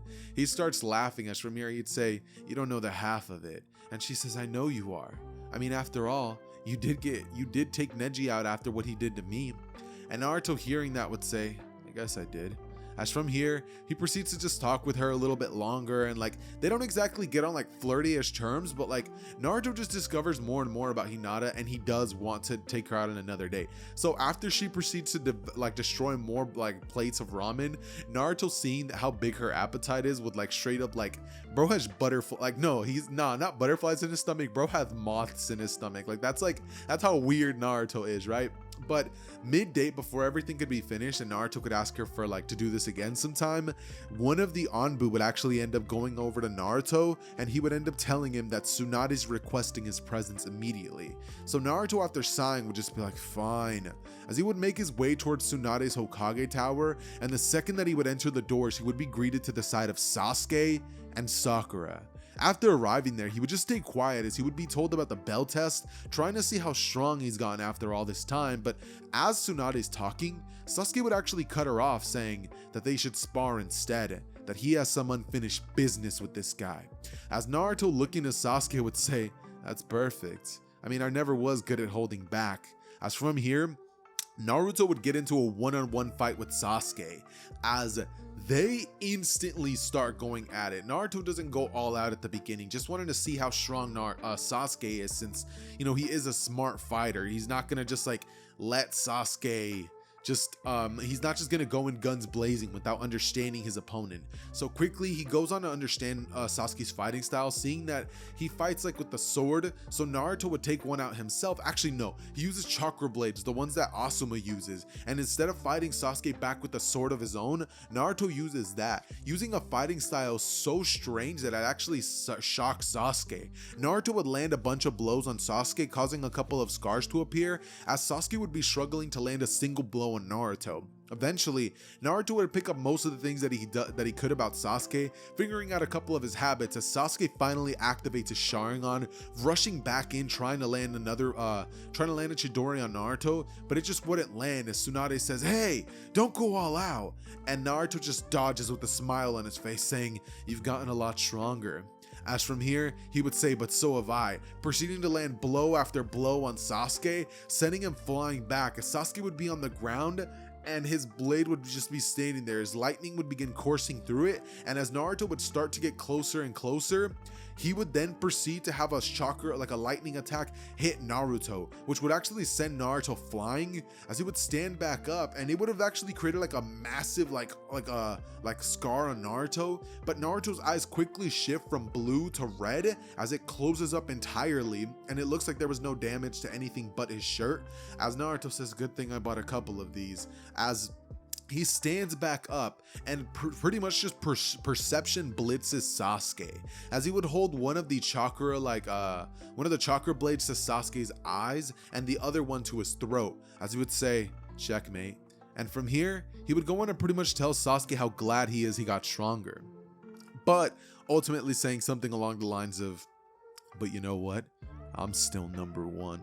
After this, Sasuke would just look at Naruto, sigh, as he would just tell Naruto that he's still a loser, like telling Naruto he's still a loser, right? Not saying he is, but like Naruto is. But right after that, Sasuke would say, but I do have to thank you. Naruto would like raise an ear at this, just looking at it, being like, huh?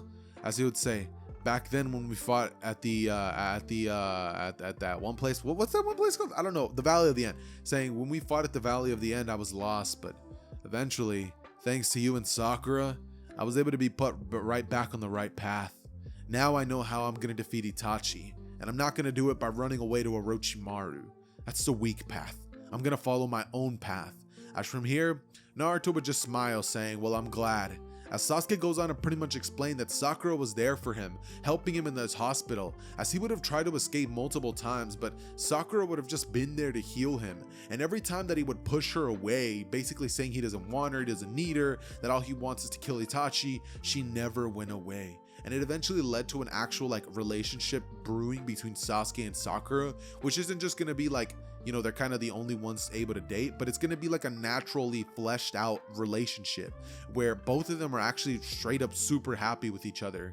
And Sakura got what she wanted. Sasuke realized that all he needed was to open up, and with Sakura being there for him, you know, she was just the lucky fish.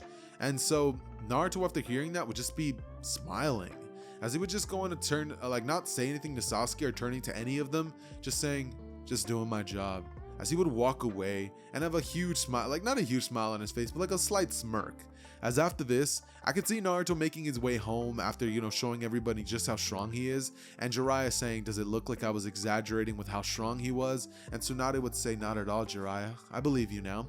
And so Naruto would make his way home, as he would just start cleaning up the house and resting for a week before, you know, finally having to return to Team 7 for a couple of missions. They would eventually, I'm gonna say they would go on like 3 missions before eventually being told that a couple of the members of, or no, not being told, but like, yeah, they would be told. They would be told that 2 members of the Akatsuki ended up killing Asuma and injured Ino, Choji, and Shikamaru. And so, like in the original, Team 7 would be sent alongside the other team to take out the Akatsuki members. But this would be kind of overkill, just due to the fact that over these past couple of years, Sakura and Sasuke had like a grand total of like 2 years and like how many months? 2 years and 4 months to train together. And even though Sasuke was like recovering for 8 months straight up, like in the hospital bed, he got so much stronger because he had a goal to reach and somebody there to help him like overcome like that weakness that he had, that he thought was a strength, but it really was a weakness. Closing everybody off and not letting anyone get close and just focusing on strength, that really wasn't the way to go about it. And so Sakura and Sasuke would quickly take out Kakuzu. Sakura would lunge into the battlefield, blowing up like everything around them with one punch, as Sasuke rushes in quickly, stabbing his blade into the ground, creating a soft spot, like a good spot for him to land. As quickly charging a Chidori, he blitzes at the direction of Kakuzu, who quickly like dodges, saying, to think you would try to hit me with that, as Sasuke like disperses, appearing behind Kakuzu and stabbing the Chidori into one of the hearts of Kakuzu. Kakuzu would be sent flying away as he would be dismantled, and then Sakura and Sasuke would proceed to handle the rest of it, as Naruto would just sort of stand there and be like, so you guys actually got a bit stronger. As you know, at this point, Naruto seeing this would be kind of bored, being like, I wanted to be the one to rip that dude limb from limb, but whatever, it is what it is. Eventually though, they would end up returning back to the village after finishing this mission, and everything would pretty much seem fine. But eventually, after returning, one thing would happen to Sasuke, which is going to be changing the entire story. Since Sasuke's in the village, the crow that would give Sasuke the message about Itachi's like whereabouts and like where they're going to be having their final battle would end up arriving to the Uchiha compound where Sasuke lives. And Sasuke, after discovering that his brother Itachi like wants to finish things, would quickly proceed to make his way, like thinking about this and like deciding that at night he's gonna leave, just like he did when he was younger, but this time he's not going alone. He would quickly go to get Sakura, but also get Naruto, knowing that if he tries to get Kakashi, he'll just try to stop him. So he would call on to Naruto in the cover of night, knocking on his door, as Naruto would open it and basically telling Naruto that he needs his help, that he's going to be hunting down his brother and he needs someone there in case he fails to protect Sakura. As Naruto, after hearing the name Itachi, Naruto remembers his encounter with Itachi and Kisame at the hotel, as Naruto would smile, saying, your brother's Kisame's partner isn't here. As he would grin and he would say, of course I'll come along with you. Just like kind of like itching, like his like, bro's really fiending for this blade, because like it's like one of the last ones to his collection, and Naruto's been wanting it from the moment that he fought against Kisame a long time ago, ready to prove to Kisame that not only has he gotten stronger, but much more than just 100 times. So they would make their way towards where everything goes down, and it would just be 3 hooded figures approaching the other Uchiha compound, like the hidden one where they have their final battle. As Kisame, seeing this, would just watch as Sasuke would unveil his cloak, showing that he's himself, as he would let him pass, and then Naruto would say, "How much stronger have you gotten, Kisame?" As Kisame, seeing Naruto and hearing this voice, would think it's kind of familiar, but once he sees who this tall hooded figure is, he would smirk, saying, "It's you. Haven't seen you in a long time," aiming his blade at him, saying he was gonna be kinda bored, but since he's here, he guesses he's gonna be able to be entertained a bit at least. As from here, Naruto would say, "I'm gonna be killing you today, and not only that, but I'm gonna take your blade and make good use of it." As from here, Kisame would go on to say, "Those are some bold words, boy. You better be sure you can back them up." As from here, Kisame and Naruto both rush at each other, clashing blades, as Naruto once again with one arm would be using the executioner's blade that he took from Zabuza, as with his other hand he would grip the wrist of Kisame, who's using both one of his wrists, who's actually holding up the blade, as he would begin to crush it, causing Kisame to jump back, as Naruto, looking at him, would say, "What do you say I take that blade now?"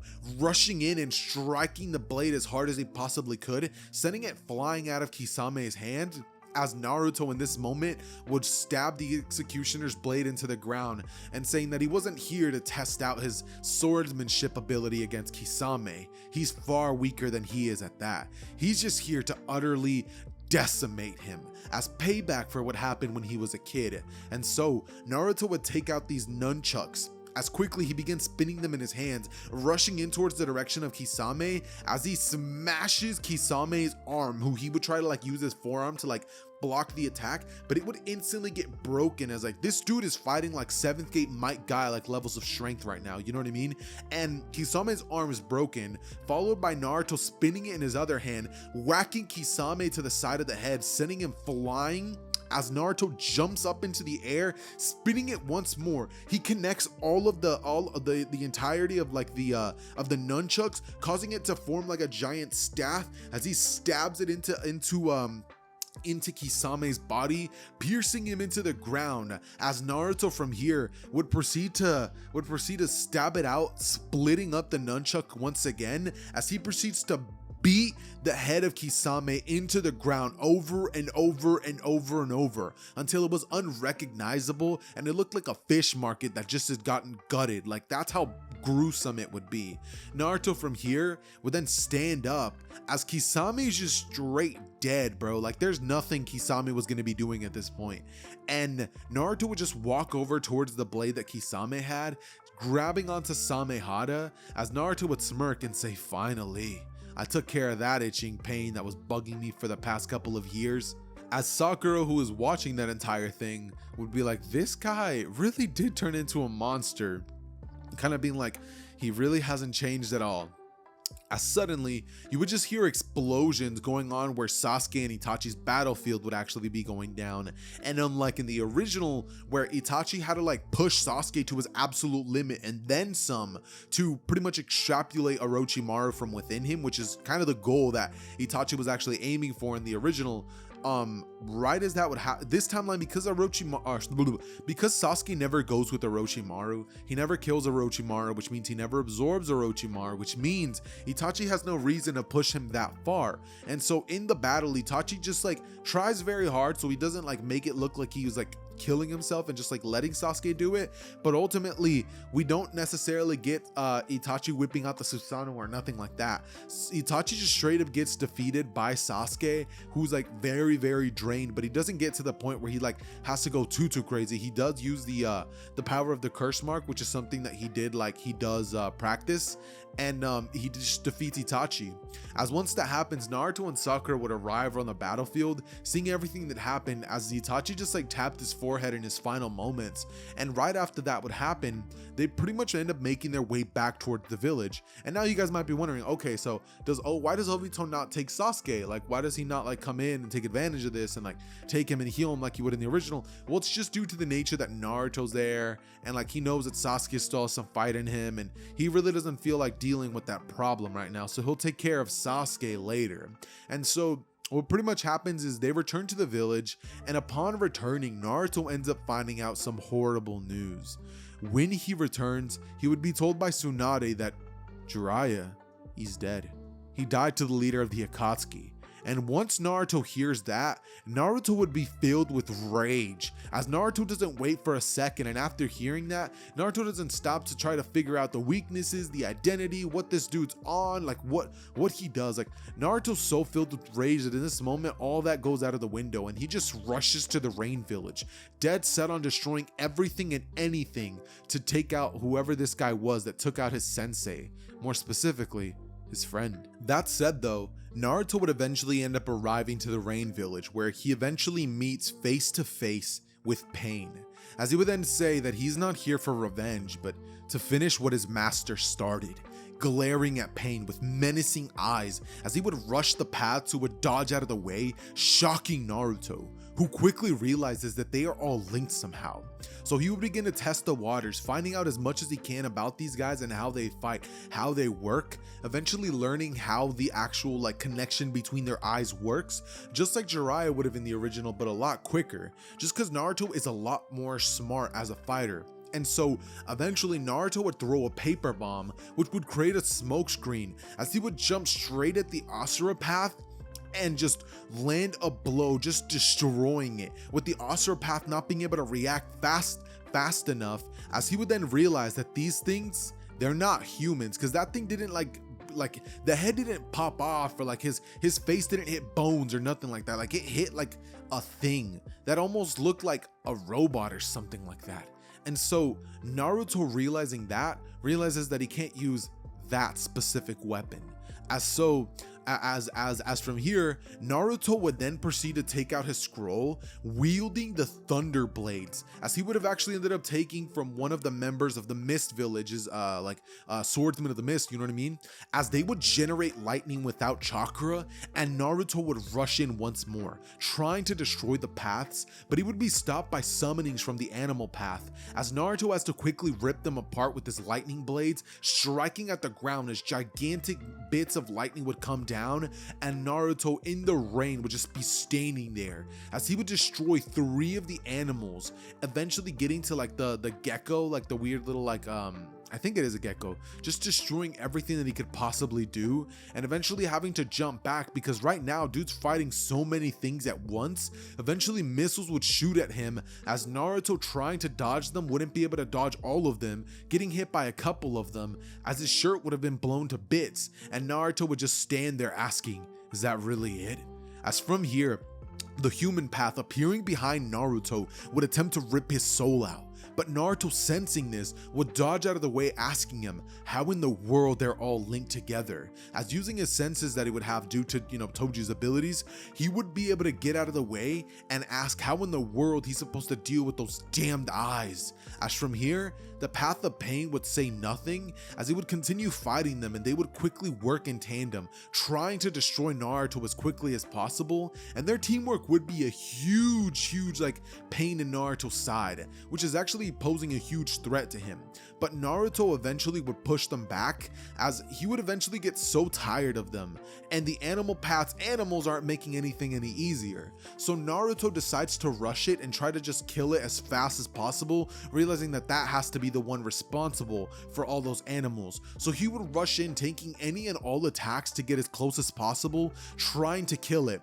But right before Naruto could make contact with it, Naruto would be sent flying back by the Diva Path, as he would realize that this thing can literally push him away, wondering if it can do any more. And so Naruto, beginning to test the waters, figuring out its abilities, would end up finding out that there's a time limit. And so he would end up thinking, Fox, give me your power, as he blitzes in once more after figuring out that it had a time limit, and destroyed the animal path before then finally being sent flying away, and all of the summoned animals would disappear.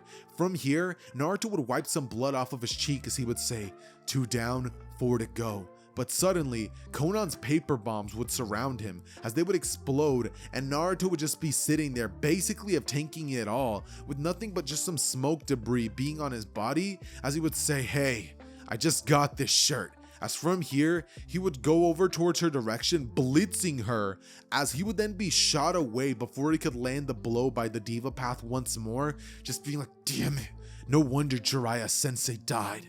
Well, it can't be helped. As he uses one of the legendary swords of the mist, and he begins to use a sword that looks like a scroll attached to like a handle, which would create massive explosions in the area, creating a massive amount of smoke in there that would create a smoke screen so thick that Naruto would be able to attack them without being seen.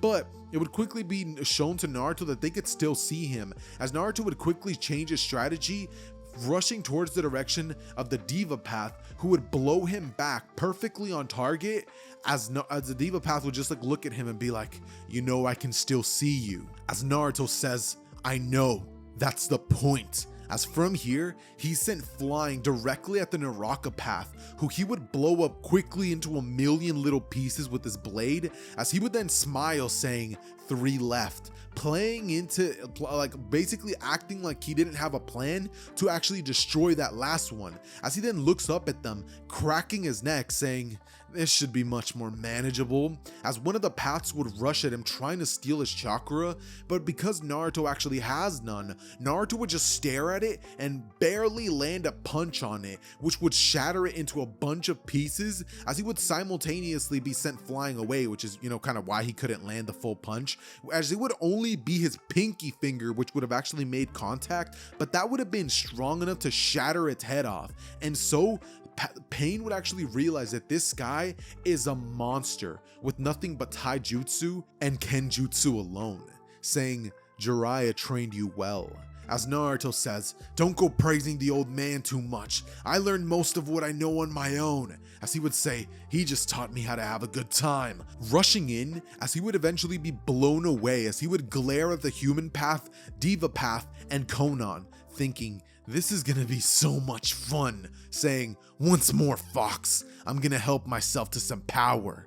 As from here, Kurama inside of Naruto's mindscape would get triggered at this, but Naruto tapping into KCM1 would blitz at the direction of the Human Path, destroying it instantly, as he would then throw a spinning elbow at the Diva Path who would block it, shocking Naruto, who would actually end up smiling, thinking to himself that no one's ever blocked an attack when he's in this state.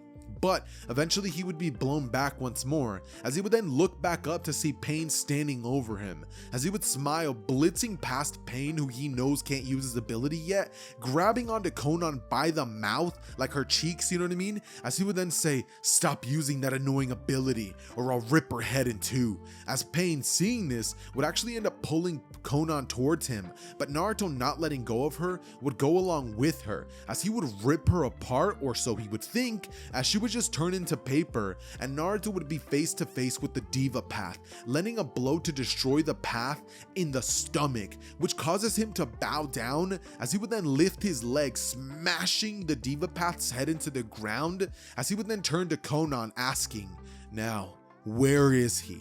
As she would be stunned, trying to act confused, being like, how does he know that he's not the real one? But Naruto just says, I'll find that bastard alone, as he would rush there, being face to face with the real Nagato, as Konan would rush in saying, you have to go through me first, but Nagato, knowing that she'll die, would say wait, telling her that he's here because he killed Jiraiya. Then Nagato, like I think Nagato would do this, I'm not really too sure, but like for purposes of this what if, let's go with this.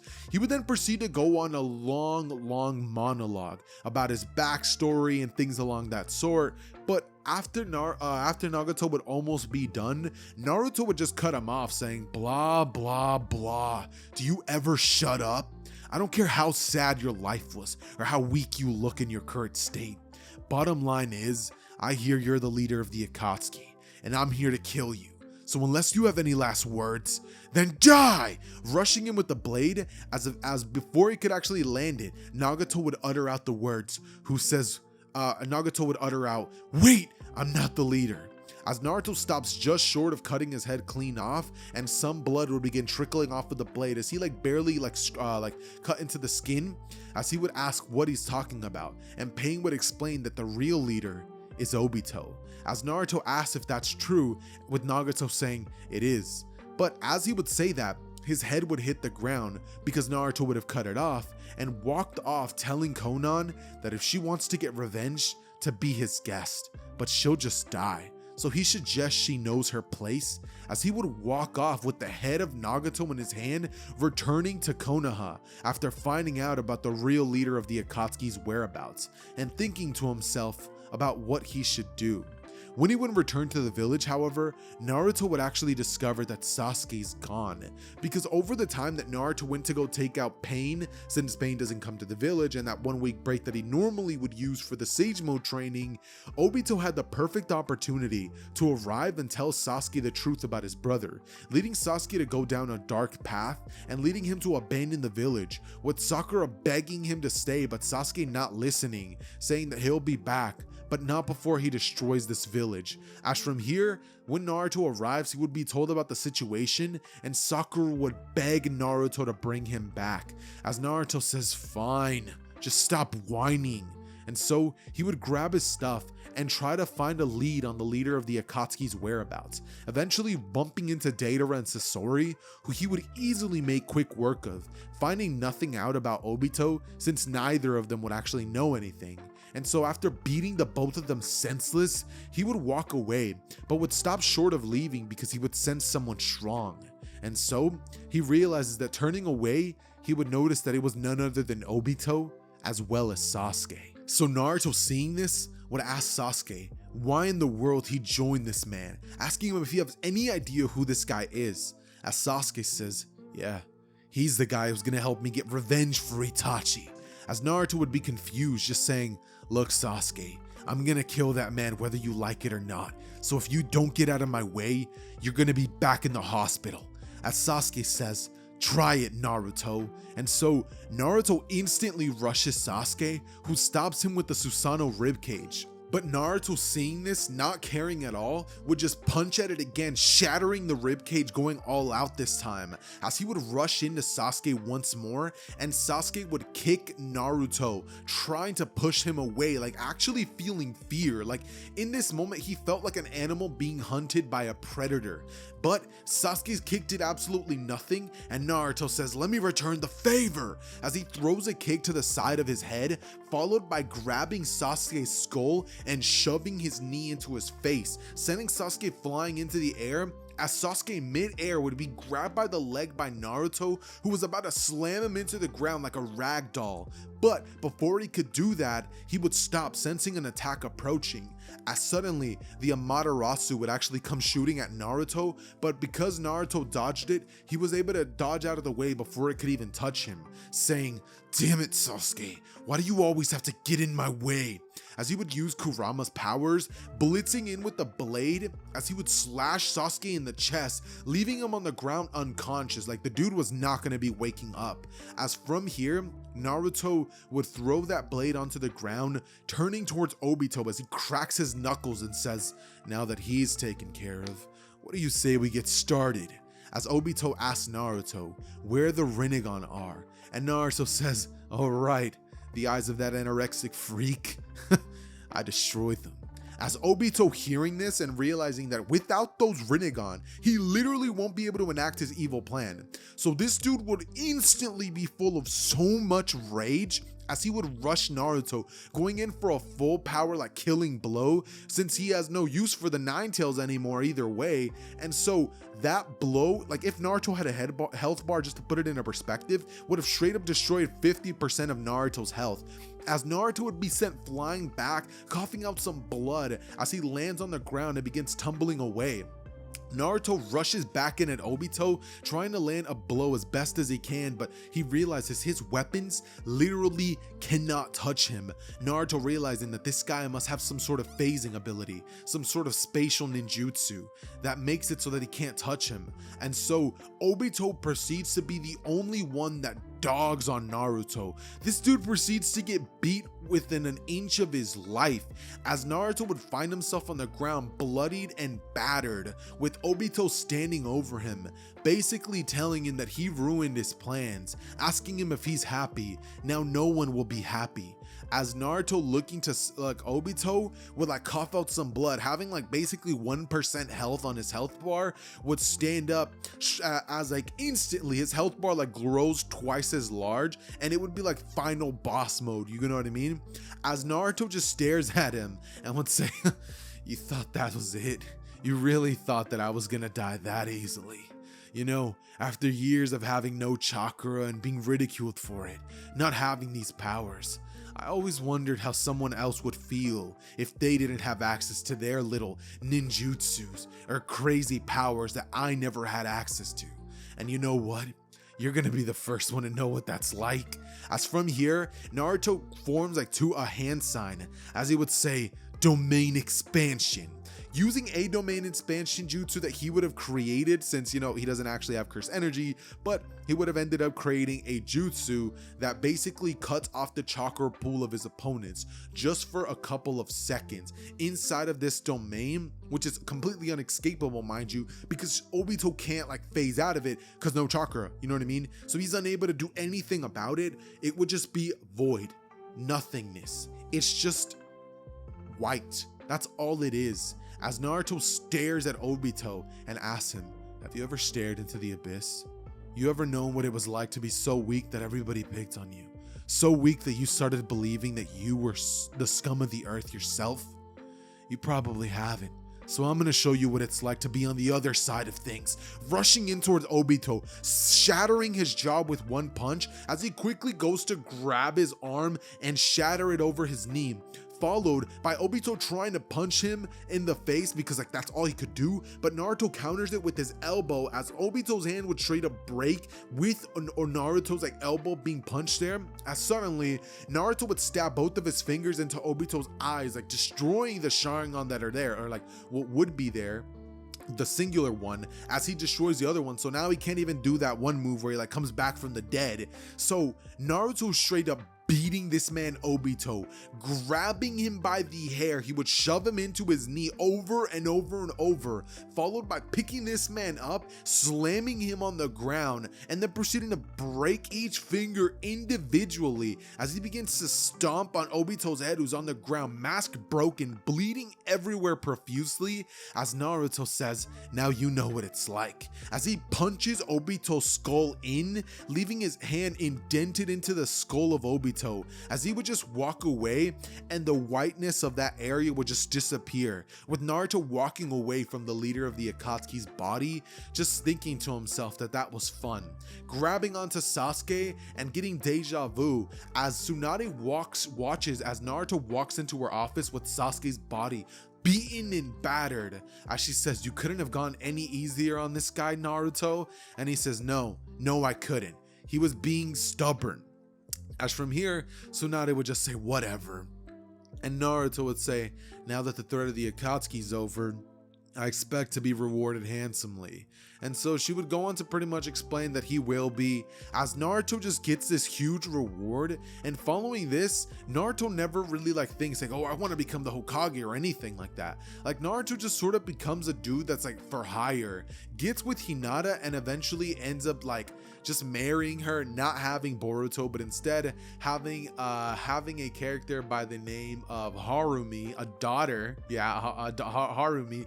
Only a few people are gonna get that reference. But ladies and gentlemen, that is where this story is going to be ending. Originally, I'm not going to lie, I was going to have Naruto straight up die to Obito because it would have been super ironic how, you know, like Toji dies to Gojo, who he can't touch, and, you know, Naruto would have died to Obito, who he also can't touch. But I was just like, nah, like I was like, nah, I want Toji Naruto to be strong. Like no one's gonna like that ending, so I was just like, let me just do this instead. Let me give him this jutsu that doesn't exist but that will exist just for the heck of it, you know what I mean? So with that out of the way, ladies and gentlemen, if you guys enjoyed this video at any given moment of this video at all, then please do me a favor, leave a like on the video, seeing as it helps it do so much better on the algorithm, and leave a comment, let me know what your favorite part of the video was. But with that out of the way, ladies and gentlemen, I love each and every single one of you guys. It has been your boy Xehther, and I am out. Peace.